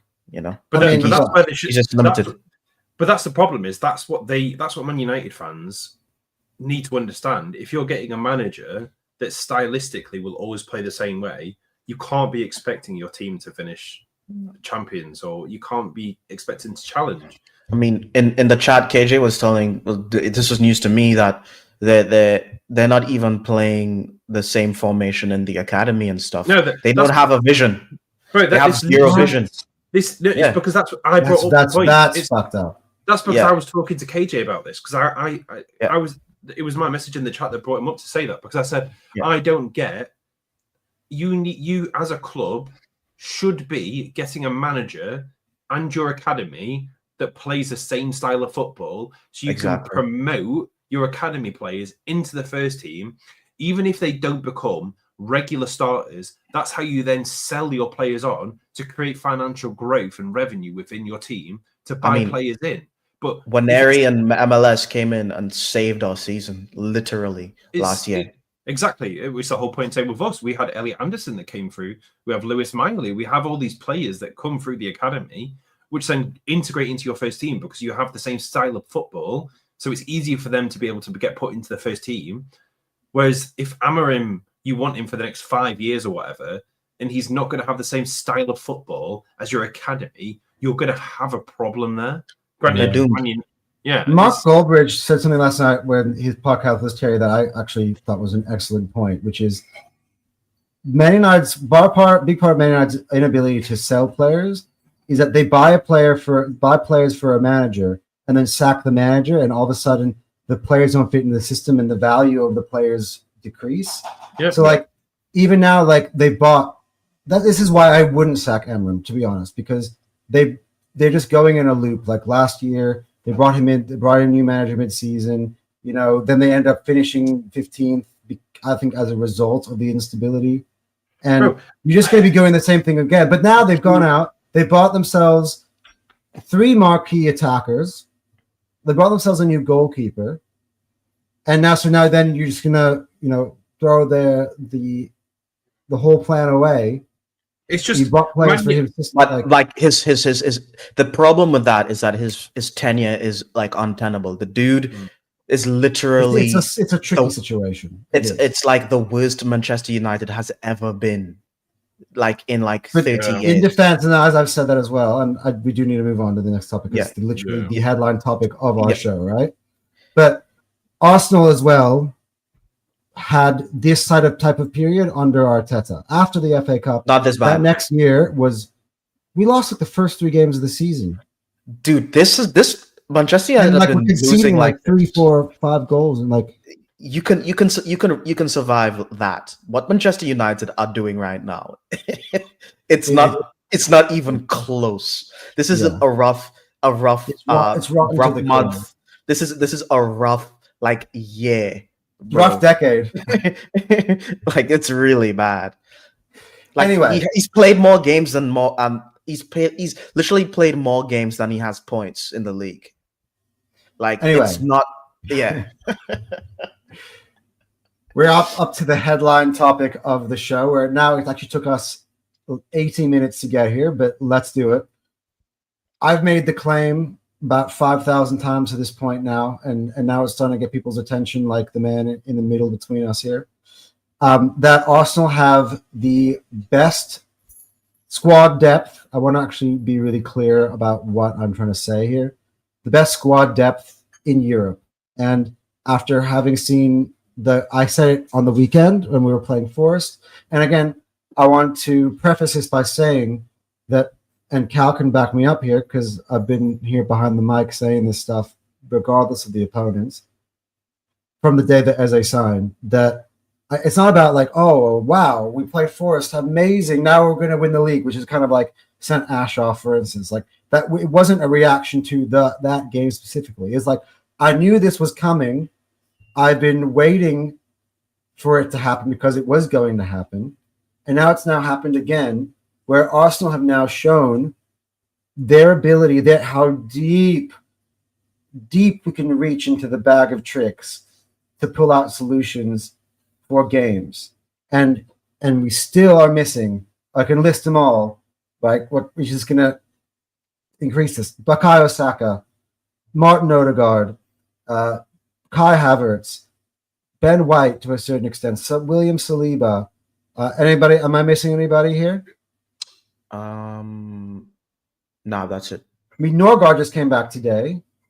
Yeah, Norgard's been missing for yeah. So what I said this morning was, Arsenal have the best squad depth. Like remember what we had last year in the Champions League, especially even in the round of 16, in the quarterfinals, the semifinals. Kids on the bench, some of which have been released from the team altogether, never going to play for Arsenal from the academy. And now we've got Trossard and Martinelli on the bench. We got Ben White on the bench. Yeah. We got Mbappe on the bench. Yeah. And that bench is going to get even stronger when our best players who are trying to nail down to a contract return from injury. Yeah. The question is, I want to see. I've said it because everybody knows what my take is. I'm going to go to Cal first because Cal is my co-host. Now, having seen these games and having thought about it and been able to let it kind of melt, would you back me up on this statement? Oh, I believe that before this game as well. And it's not, I think when we say squad depth, we're not talking about squad strength. It's different. Like we're not talking about super high quality in terms of the bar of the squad. So it's not just about we're not saying we have a lot of bodies, and we're not saying that our team is the best team in Europe. But when we say we have the best squad, we're saying that the squad floor is probably the highest. So at all, if all of our starters were injured, our second string is actually a top 6 Premier League team. And that's something that's unprecedented for Arsenal Football Club. This is something that you saw for City in the past. Obviously, it's not the best of all time. I do still think old City was looking back at those teams. They shouldn't have allowed to have those teams. But anyway, in terms of their squad depth. But when I go in every position in the team, there are 2 players there that I'm comfortable with having, and I could start from the top. Havertz, Gyökeres. I'm comfortable. I'm not crying if one of them starts a game. Nani, Saka. We go to Odegaard, Waneri. We go to the left wing. We have 3 guys. We have Eze, Madueke, Martinelli. So Trossard, yeah, and our defense as well. We're stacking in terms of our defenders, and yeah, in terms of the squad floor is extremely high, and here's my boy, the boys. Yeah, Gunner's Therapy was on with them earlier this week. Big up. I imagine just given the tone of the message, this is positive, Dan. Yeah, yeah. But yeah. So Big up Gunner's Therapy. Thanks for having me on. By the way, the other day we'd love to have a crossover. I mentioned to you guys the other day, Gunner's Therapy, Fire Them Cannons, crossover. Because I reckon that shit would be fire. Yeah, that'd be a fun panel. It would be a very fun panel. Big up, dude. Thanks. And so anyway, yeah, so let's say I think Liverpool probably has a higher squad ceiling, and that squad ceiling is because of, they have Isaac, they have Salah, they have Ekatike. Like, these guys are serious guys. And so I do think Liverpool, their peak is higher when everyone's fit. I think if everyone's fit, Liverpool's peak like beats our Yeah. peak. But with injuries, with rotations, our floor is just, I think, it eclipses their floor. Because if Salah goes down, like, what happens to them? Like, what happens to that team if Salah goes down? So actually, So- I want to hear what Ash has to say. Let's put it this way, right? I reckon Ash's knowledge is pretty deep in terms of like all the teams in Europe. So like I make a blind statement like in Europe, and then of course you're going deeper into like the bigger clubs outside of England as well. yeah. Ash, what would you say? Like, for instance, we're talking a lot about Liverpool, Arsenal. Maybe we So, start there, and I think want to there's- see what you think. I think there's 4 clubs in Europe that are in the competition for having the best squad, being Arsenal, Liverpool, Barcelona, and Real Madrid. I would probably throw Bayern in there too. I think Bayern's No? just under the 4th. I think if you want to get 5, I'd put Bayern in there, but I would think 4 is is you lot. I think it's the top 2 is having a conversation between you and Real Madrid. I get what you're saying. I think it's to have I think it's the way that you've defined it, to have a complete ceiling of every single player in your actual squad that you can bring to a game. Potentially, yeah, is Arsenal up there, but I think also Real Madrid's the same. I think it's crazy to have you guys at that level, but I would be inclined to agree. I don't know if you have the best. You definitely don't have the best starting 11, in my opinion. I've never said that. No, I know. Yeah. But that's where So I think the best squad, it's up there, but yeah, I think. And it also depends on how highly you rate the starting 11 versus complete squads as well. So some people don't really mind not having that many like great players coming off the bench. For them, they prefer. Some people like they like the top 15, 16 players is like where they kind of cap it, whereas it's useful for them. Whereas I think we have like we have close to 18, between 18 and 22 players that are like legitimate, good enough to start. I reckon we, like, for instance, our defenders, all 8 of our defenders are all starters. Yeah, so our second team, so Skelly, Calafield, or we could say Hincapié at the moment. Skelly, Hincapié, Mosquera, Ben White are all starters. Like, right, so this is where I think that we need to split it up a little, because I think Arsenal has the best defense in Europe. I think that your defense is the best defense in Europe, like squad included that.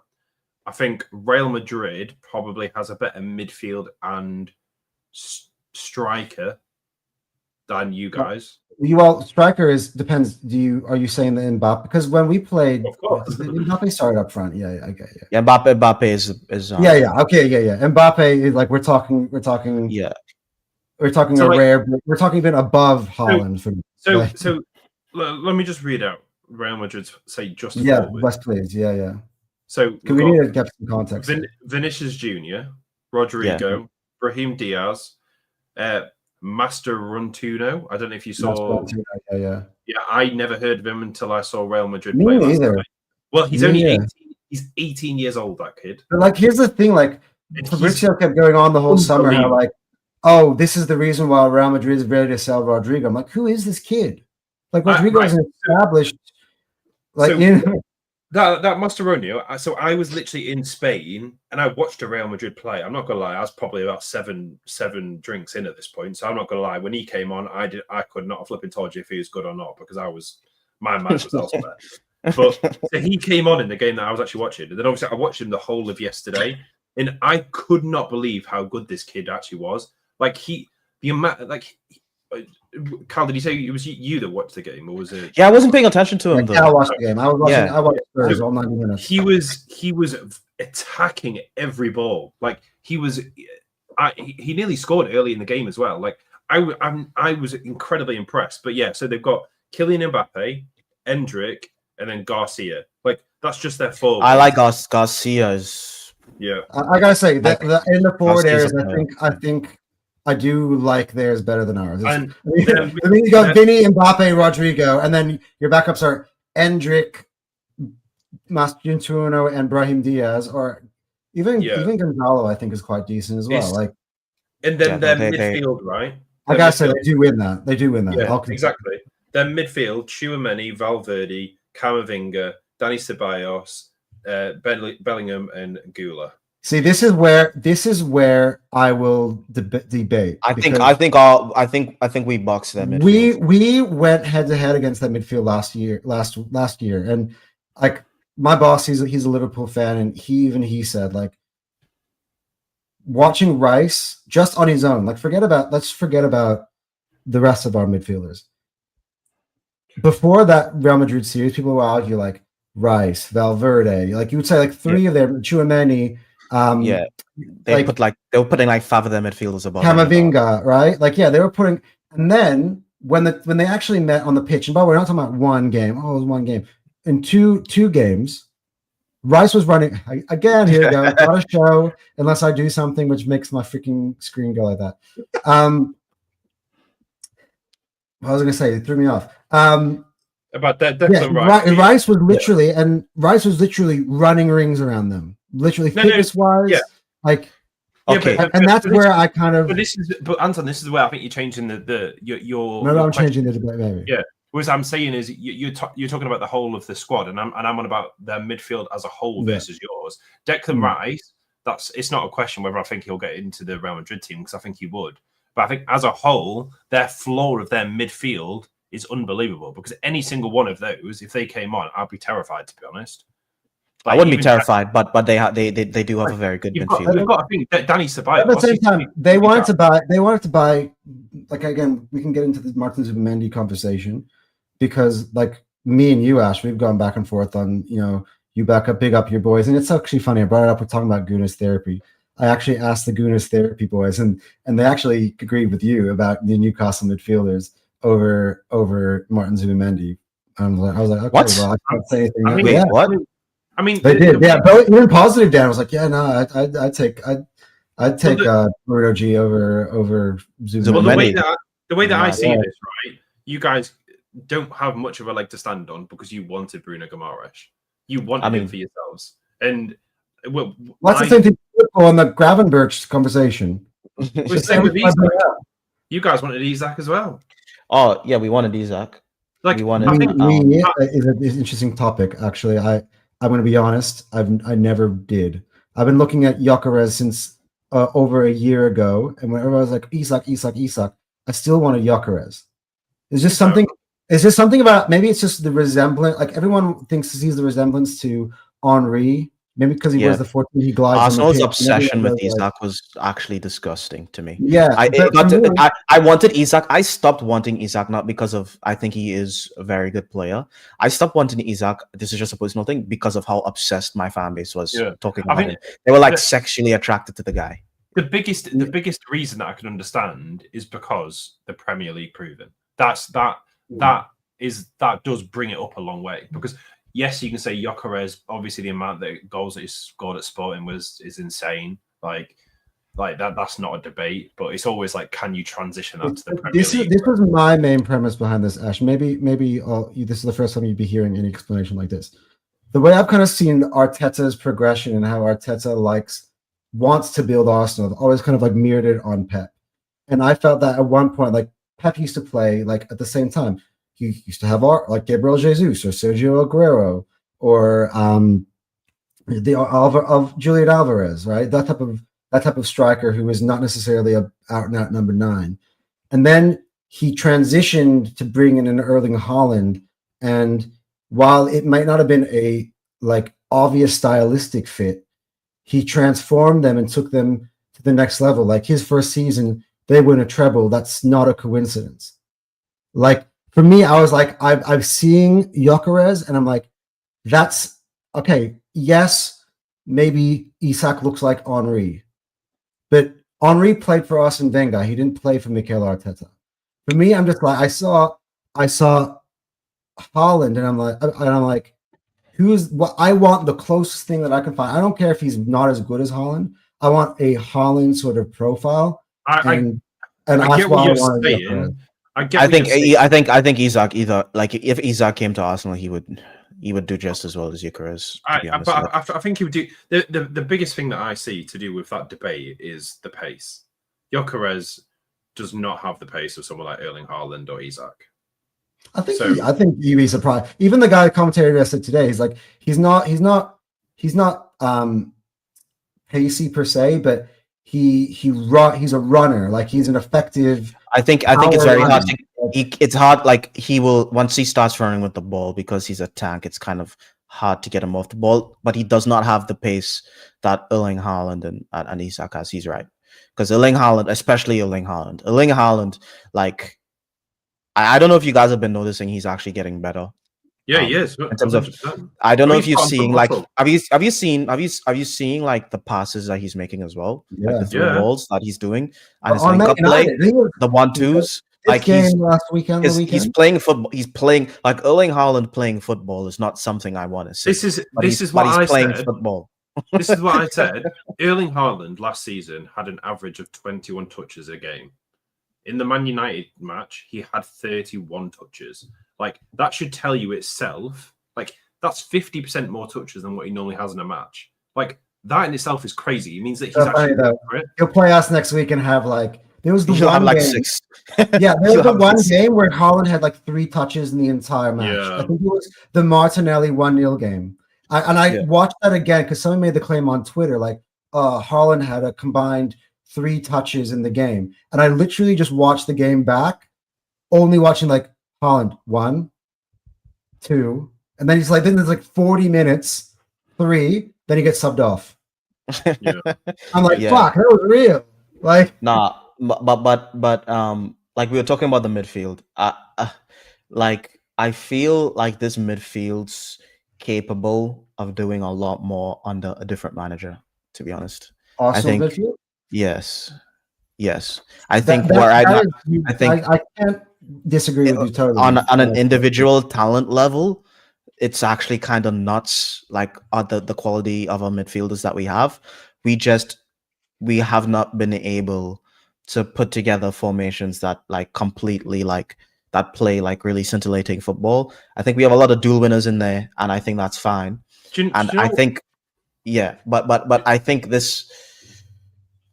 You have to concede. We have to concede the midfield against a lot of teams. I don't think we should be conceding the midfield to, because like we as Arsenal fans, we know what the talent level is.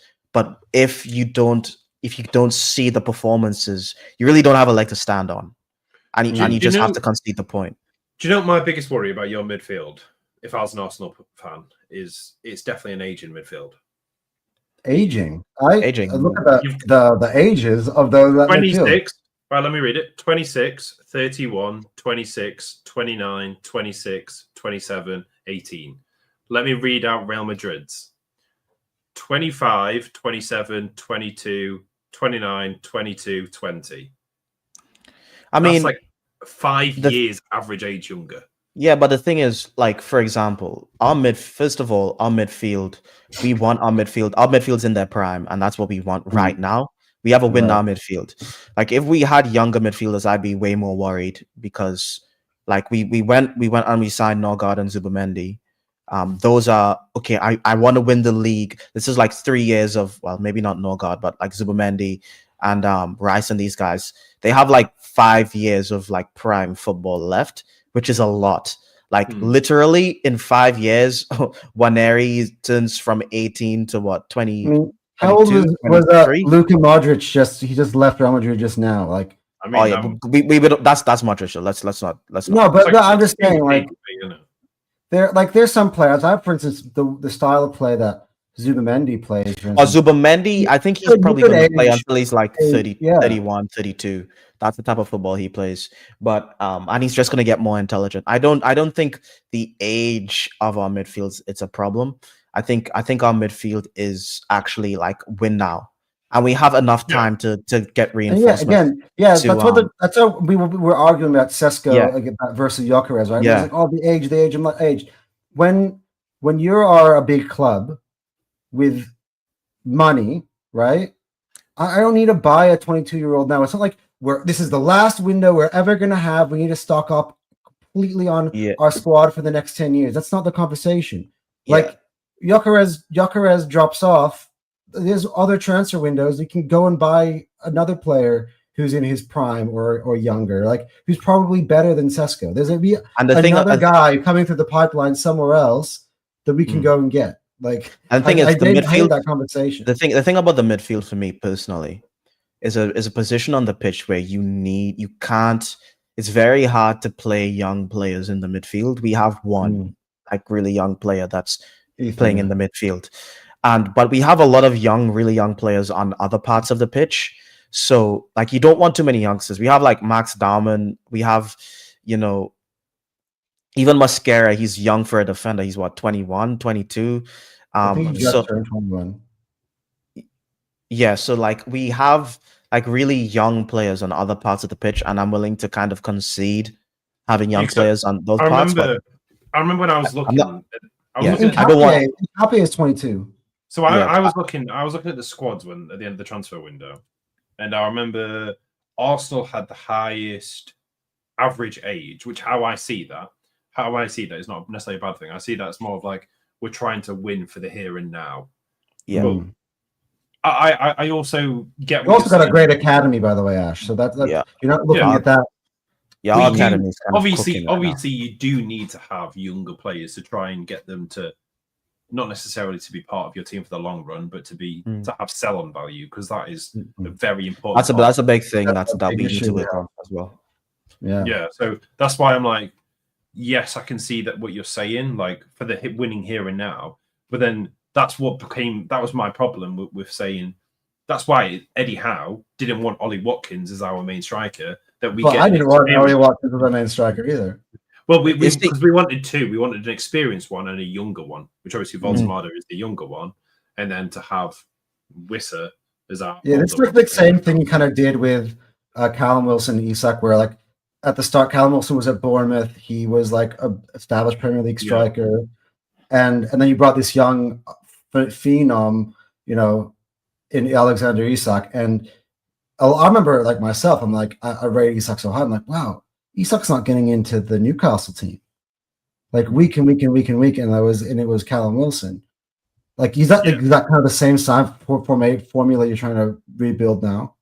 Yeah. It's Eddie Howe even said it, and I think it's very important to do that, especially if you're buying international. If you're buying Premier League, there's a different. I think that's different because you could be like, we'll say Wanyeri, you know what he's like. You can then bring him into the squad for a Premier League because you know what he's going to achieve. But it's the same sort of situation that we had with Isak. And say even Voltemada, we had to bring him off after 60 minutes because of the physicality of the Premier League. You need to give players time to embed and learn off experienced Premier League players. Like Voltemada and Wissa, they're going to learn so much off each other. Like just being able to understand how the Premier League works. And I think what you're talking about, I think we're going to replenish. We're going to get a lot of these deals, like good deals that we're not. I don't think we might, like next summer transfer window, we might spend maybe 50 million, if so much. I actually think we're going to get like two youngsters because we've gotten the players in the prime. Like we've focused on, and this is what I wanted for the summer transfer. We got our win now, guys. We got Gyökeres is a win now. Eze is win now. So now Zubamendi's win now, and they're like prime years 26, 27. That's your proper prime. So we get those players in, and we don't need to focus on like much youth other than Wanyeri, MLS, and Max Darman this season, really. And for the next seasons, that's when you start to get, maybe you move on Havertz and you get like an understudy that Gyökeres has that he can train up. You know and then what there I'm are like saying? some nice little like deals, like market opportunities you get players who are still young, who just can't break into their squad. Like Odegaard was like that opportunity we got from Real Madrid, where they're like, you know, he was on loan at Sociedad, and then he comes back, and Real Madrid's like, you know what, you're not really going to make it here, and they give him to us in January. We end up keeping him. Like that was a market opportunity. Like he's now our club captain. Like. So that type of stuff, I think you kind of, you know, the odd in and out, but we don't need to go splashing the cash. Yeah, because if we tried to do that this summer transfer window, we'd sign 12 players. You know, we signed 8. Think about we like signed that 8 guys. we're talking about, right? I wouldn't be surprised if he's in there next year. Oof, are we going to get another defender? You do like a Saliba thing where you bring him in, you make sure he's contracted, then you send him out on loan. Yeah, something like that. Yeah, that makes sense. Yep. Yeah. But I'm not worried about our youth. Let's stick more into the conversation, because I think Ash almost got me here on the Real Madrid thing. Talking about the youth is talking about the squad.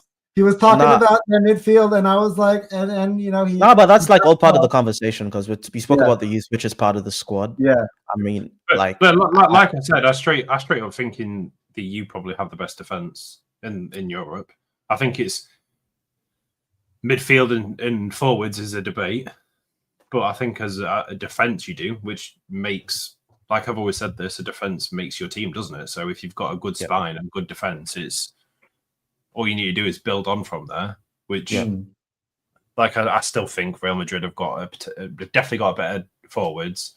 Midfield can be debatable. Like I said, I think some players that get into each other. I think Real Madrid as a whole might be a bit better. You know, they're keepers as well. Like so obviously you got Courtois, but then Lunin was their keeper when they won the Champions League. Well, so I will say this, right? So across the 3 teams I was talking about, I think maybe Arsenal, Real Madrid might I think Arsenal has a worse forwards than Liverpool, Real Madrid, and Barcelona. But then we want to talk forwards. Actually, I'm going to rebut you on Liverpool. I actually want to bring up Liverpool specifically because it, you know, in terms of both Champions League and Premier League, we're going to butt heads with them a lot. Like we've already gotten under their fan base's skin a lot. Just me in particular. So we'll just say the forwards. But this is where we change. Remember your point you just made to me about the midfield, about Real Madrid versus Arsenal. So yes, Salah, Gakpo, Isak. I can't. Right, but then it's just. But yeah, right.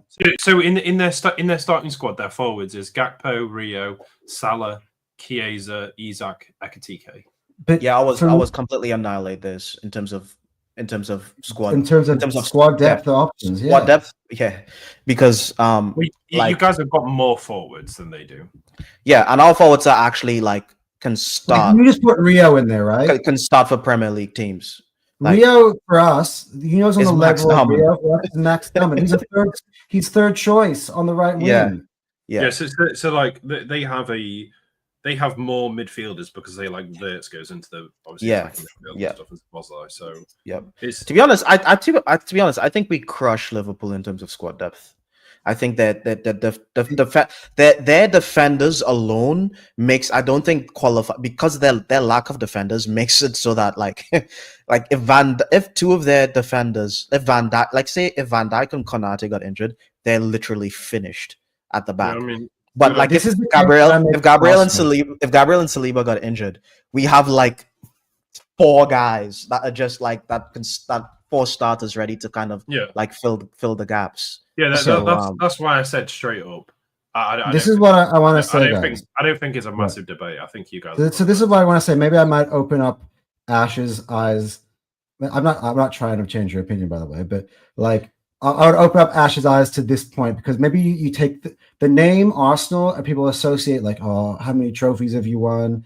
You know, that it gets under people's skin. So I want to take Arsenal's name out of this completely and give you a different example of how Liverpool have been in the past in these sort of races. And look, this is probably at the top end probably their strongest squad I remember them having in this period. But all the years they challenged with Man City, the reason the why Mane squad is better than this one. okay, good. You've strengthened my argument even more. I mean, the man is All the years that they had against Man City, you could make similar arguments that Liverpool had the best 11, but Man City were so deep. They had like a second, just like we are.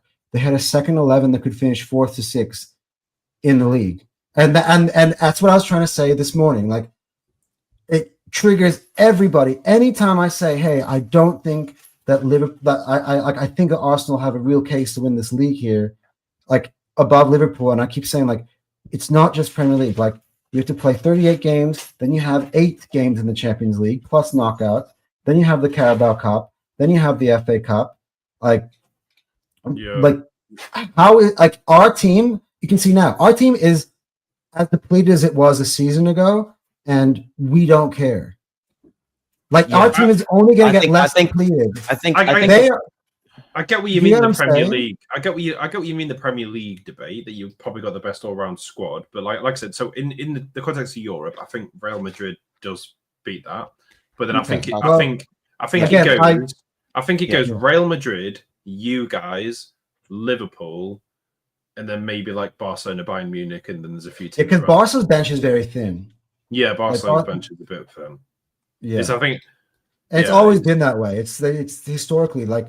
They do that because the La Masia Academy, they like to promote those kids getting as much of a chance as they possibly can, which has produced some of the greatest players in the world. So I think your second 11 argument is probably the strongest argument for Arsenal's squad, because our second 11 can finish. What's Real Madrid's second 11? Now that we brought Real Madrid into the conversation, right? So it's Lunin.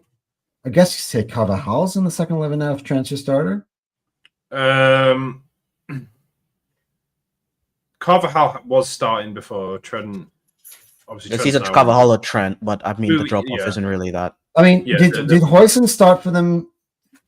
Does Huijsen start for them? Yes, he does. So what is it? Is it Huijsen and Rudiger now? Because he also got Militao as well. Like, Militao is basically. I don't even count Militao because he's basically Tomiyasu.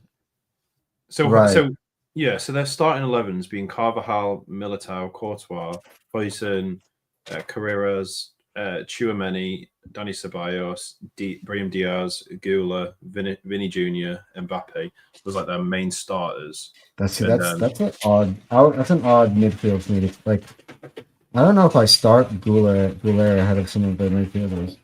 Yeah, that's who they've been starting in like the. Yeah. So if that's who they've been starting, then their second 11. But you've got to remember. But you've got to remember. There's a reason for that. It's because, like, say, like they've had players that have been injured. Yeah. So, like, obviously that this won't be their normal start 11 because, say, Goulet would be a backup to Jude Bellingham. Bellingham would be the starter in that position. Right. Yep. And Bellingham has been injured. So which obviously he was in the squad. Actually, he was actually on the bench yesterday. So as a startup, Goulet would be the backup. Yeah. I'm not too upset with saying that Madrid is deeper. Look, to be honest with you, they're Real Madrid. I think it's a good argument to have. I'm just not accepting Liverpool. For us, I reckon, Liverpool is the main conversation for us because that's the team that's going to. Well, we said Europe. We said Europe. Yeah, I did, and I went a step further, and it's like not ridiculous. It's like we're in the ballpark. I mean, at the end of the day, if you're in the top 3 or top 4 for Europe, you've still that's enough. That's enough for me to say you should be challenging for the Premier League and should be challenging for Champions League or And this is the thing, right? And we're getting to the 2-hour box. We should probably wrap up. We should wrap up soon. Yeah. And what I was gonna say is this is why I'm not accepting not winning anything this season. This squad is too talented. It's too deep. And I'm a more like on our pod. I'm more negative than Anton. And but like Cav's a pretty positive fan in general, by the way. This, by the way, this all ties back into my whole point of what I try to say about analysing Arsenal squad, because how I see you guys, it should be guaranteed winning trophies, pushing Liverpool all the way, So Yeah. so Yeah. how to tie back into my whole point about the Zubimendi thing is, I should be expecting Arsenal to be battering weaker teams without the need of, say, a DM or a defender heading the goal in. I mean, I think in general most of our fans would agree with him on that. By the way, yeah, most of us agree. But my whole I would point. say, yeah, but this is what I will say as well. Like, I think I'm starting to kind of accept what Arteta is, and to be honest, he's just not going to do that. I think we have the ability to do it, and this is the beautiful thing about the squad depth this season. You want to play defensive football first, where you're playing 3 DMs and you're very hard to break down, and you'll score 1-2 goals and win the game at times. Scoring a lot of set pieces, and playing like that. You got to win something, whether it's super attacking or not.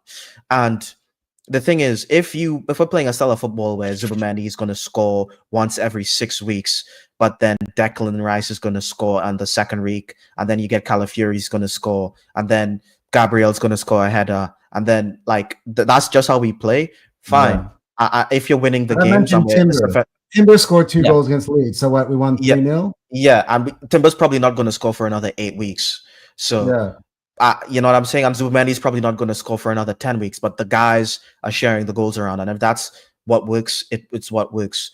What's just, for me personally, it's you have the squad, like, you have to win.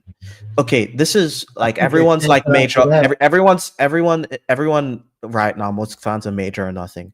I'm not major or nothing. I have a very strict caveat. If we don't win the Champions League or the Prem, this is what needs to happen for Arteta to keep his job. We take the Prem to the last day. We do the cup double. We get to the semi-finals at least. Semi-finals at least in the Champions League. I'd say if you take it to the last year, last year we made semi-finals. It depends. It depends on who we get, bro. Like if we lose in the semi-final to the guys that win the thing. Like, I'm not a guy who's demanding. The semi-final last year was the final, because you see the way that they demolished. The thing is, right. I don't think we as Arsenal fans personally have a right to demand final appearances and winning Champions League. Because we haven't done it before, and we haven't even been to the final that many times. It's just not something that we can demand. We've been to the semi-finals 3 times in our history. Like, it's not something that we have a right to demand. If he gets to the semi-final, this is my caveat. Get to at least the semi-final of the Champions League. You take the league to the final day, right? And you don't win. Because you didn't win a major, you better be giving me a cup double. Like, you better be winning me the Carabao Cup and the FA Cup. So that means this would be like similar to the Liverpool quadruple charge season, where they went for everything, which is going to take a lot out of the team. But I think I don't think it will take that much from this team. Like, it will. Because remember, this team has we haven't seen a single final, bro. Like these players. Mm-hmm. True. So I'm asking for a cup. I'm asking for a cup double. Like, now, do you understand why I was trying to be critical? Because it was like, even after the Liverpool game, people said, "Is that sustainable?" And how it's the exact same question, more or less, that I was asked, that was pointing towards you guys. Is it sustainable that Noni and Eze are not necessarily being massively clinical? Which I don't think it is. I think it. Well, the thing is, Nani isn't sustainable because he doesn't start for Arsenal Football Club. Well, I think I was watching Turkish this morning, and he said it perfectly on Noni. Either Noni's going to have a clinical edge, which means we're all going to be like, wow, what a player we have on our hands. Or he doesn't, which is like, we got exactly what Chelsea had. That's literally how I think when the season ends, I think we're going to get like a slightly better version than what Chelsea had. So I think Nani's probably going to keep leveling up every season. But people want him to be Saka. He's not. He's not going to be as clinical as Saka. He's just not. He's not going to put in those insane balls. And we don't need him to. Yeah. We don't need him to be that guy. We need Saka to be that guy. Though. We need him to be better than Sterling. Yeah. How I see it, it comes down to the managers to get the best of him. So, I think the manager has been getting the best of him. I think it's just up to him. Let's be honest. Gotta give credit to the manager. Yeah, we are up the top. Gotta give credit to the manager today, because but that's why I'm saying is you've got to say the manager needs to have this conversation, because obviously, Yeah. either the manager said to Noni, bring the ball back to the edge of the 6-yard box. So either someone's not doing something right, that someone should be there, or Noni's not listening to what the manager wants. There's a communication breakdown somewhere, because if he's repeatedly done the same sort of thing where he's gone to the byline, then passed it back to the 6-yard box, and no one's been there. So there's obviously a breakdown somewhere. To be honest, like honestly, there are bigger problems that Arteta hasn't solved yet. Like, why hasn't he told Odegaard that to stop being the last guy in defense when we're trying to attack? Like that's this, and you would think you tell him, hey, we signed Zubimendi to be the tempo setter. You don't need to sit between Saliba and Gabriel, but he still does it. So for me personally, it's kind of like whatever for me concerning the a lot of these individual tactic things. I think he just needs to continue to get results. Yeah, like he just does. Well, boys, we've gone over 2 hours on today's show, so I want to thank Ash for coming on. Literally last second. He made this conversation really interesting, man. Yeah, he did. He did this. Like, honestly, today would have probably been an hour or less. Me and Cal would have been like, "Hey, Bilbao, Forest," and we've said basically what we wanted to say on other shows already, and we're just kind of like, but Ash comes on, and makes it interesting. Like, again, I want to say it again. I want to invite you to come back next week. We want to do this thing called, I was trying to do this before Liverpool. I didn't manage to pull it off, called the Thunderdome, where we're going to do like me and Cal and then 2 fans from our opponent of the week, or who is one of the bigger clubs. So I want to get you and Kane. I'll obviously extend the invitation to Kane as well. For next week, we'll do an episode called the Thunderdome, and we'll do combined 11s. I want to hear you guys talk more about Arsenal versus Newcastle in terms of the matchup.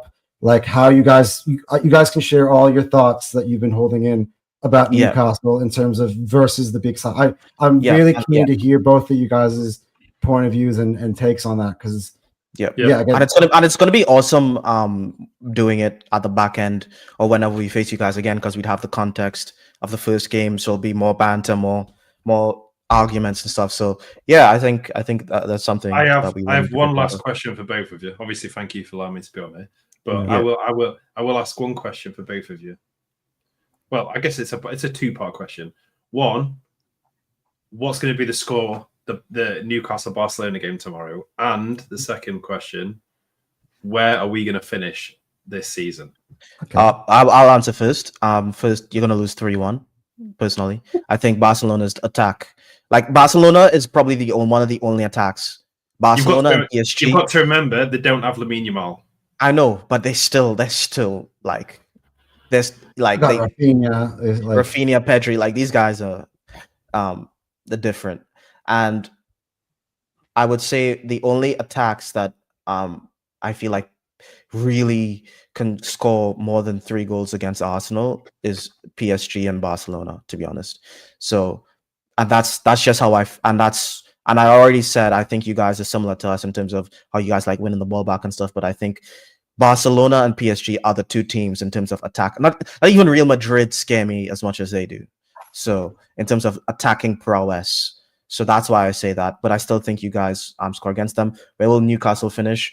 I said earlier, I think your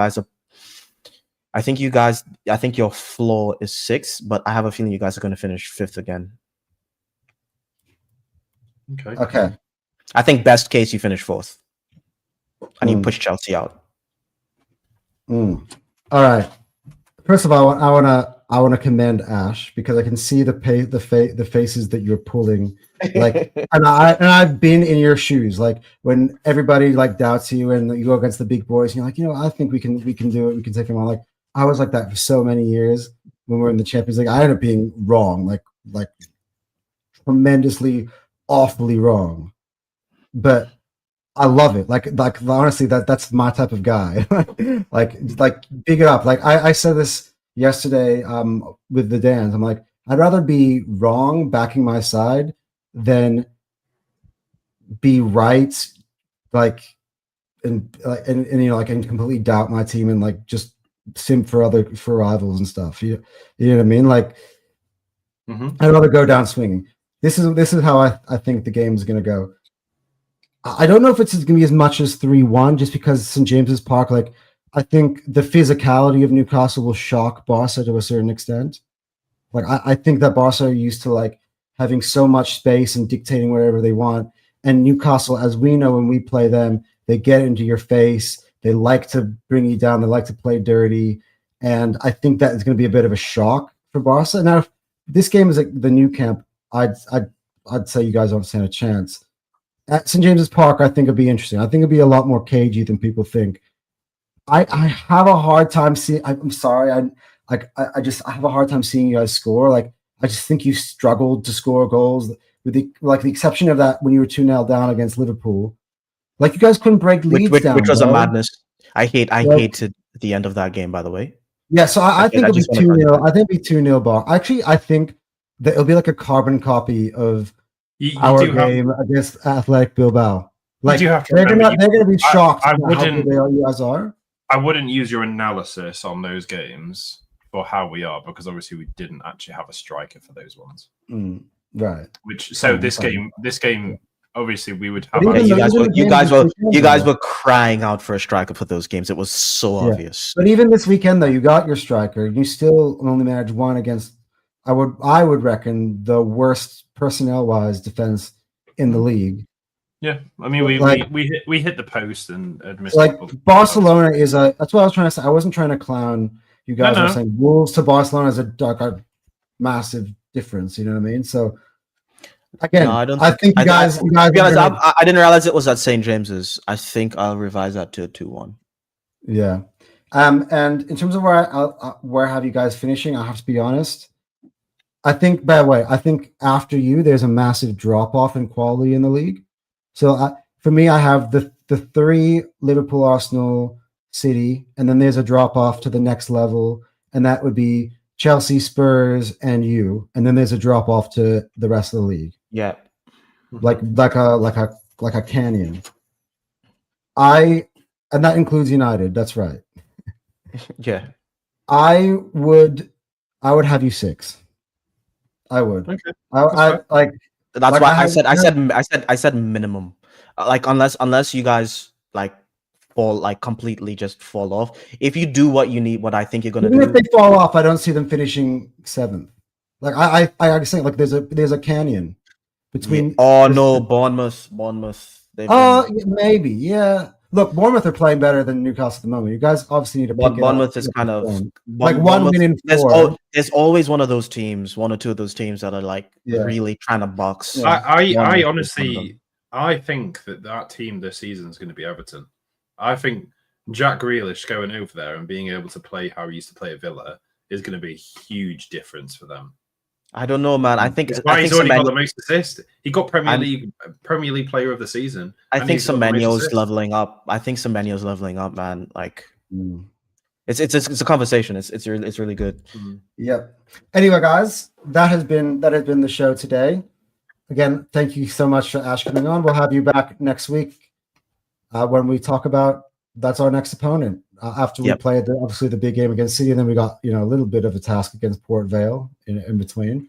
But yeah, guys, if you've been here for 2 hours and 9 minutes, big you out, guys up. Thanks to the guys. By the way, I just want to pull them up again before it goes. Who's commented?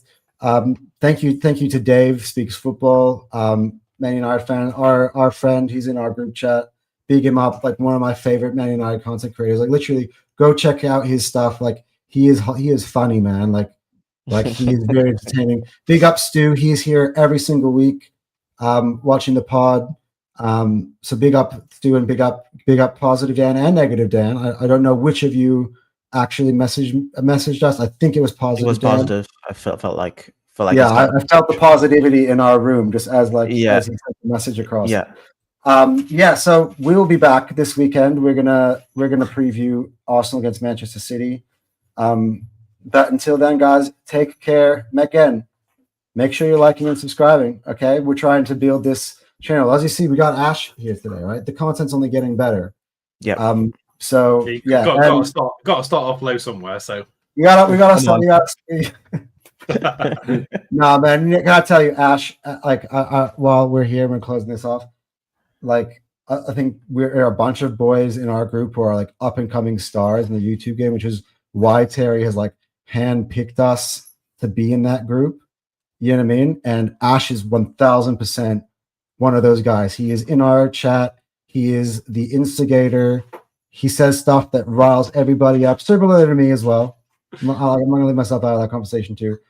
And yeah, dude, this is not a starting small. Like Ash, just like us. By the way, I can't leave without saying, Ash, can you write the information about your channel? Yeah, it's just Ash and UFC.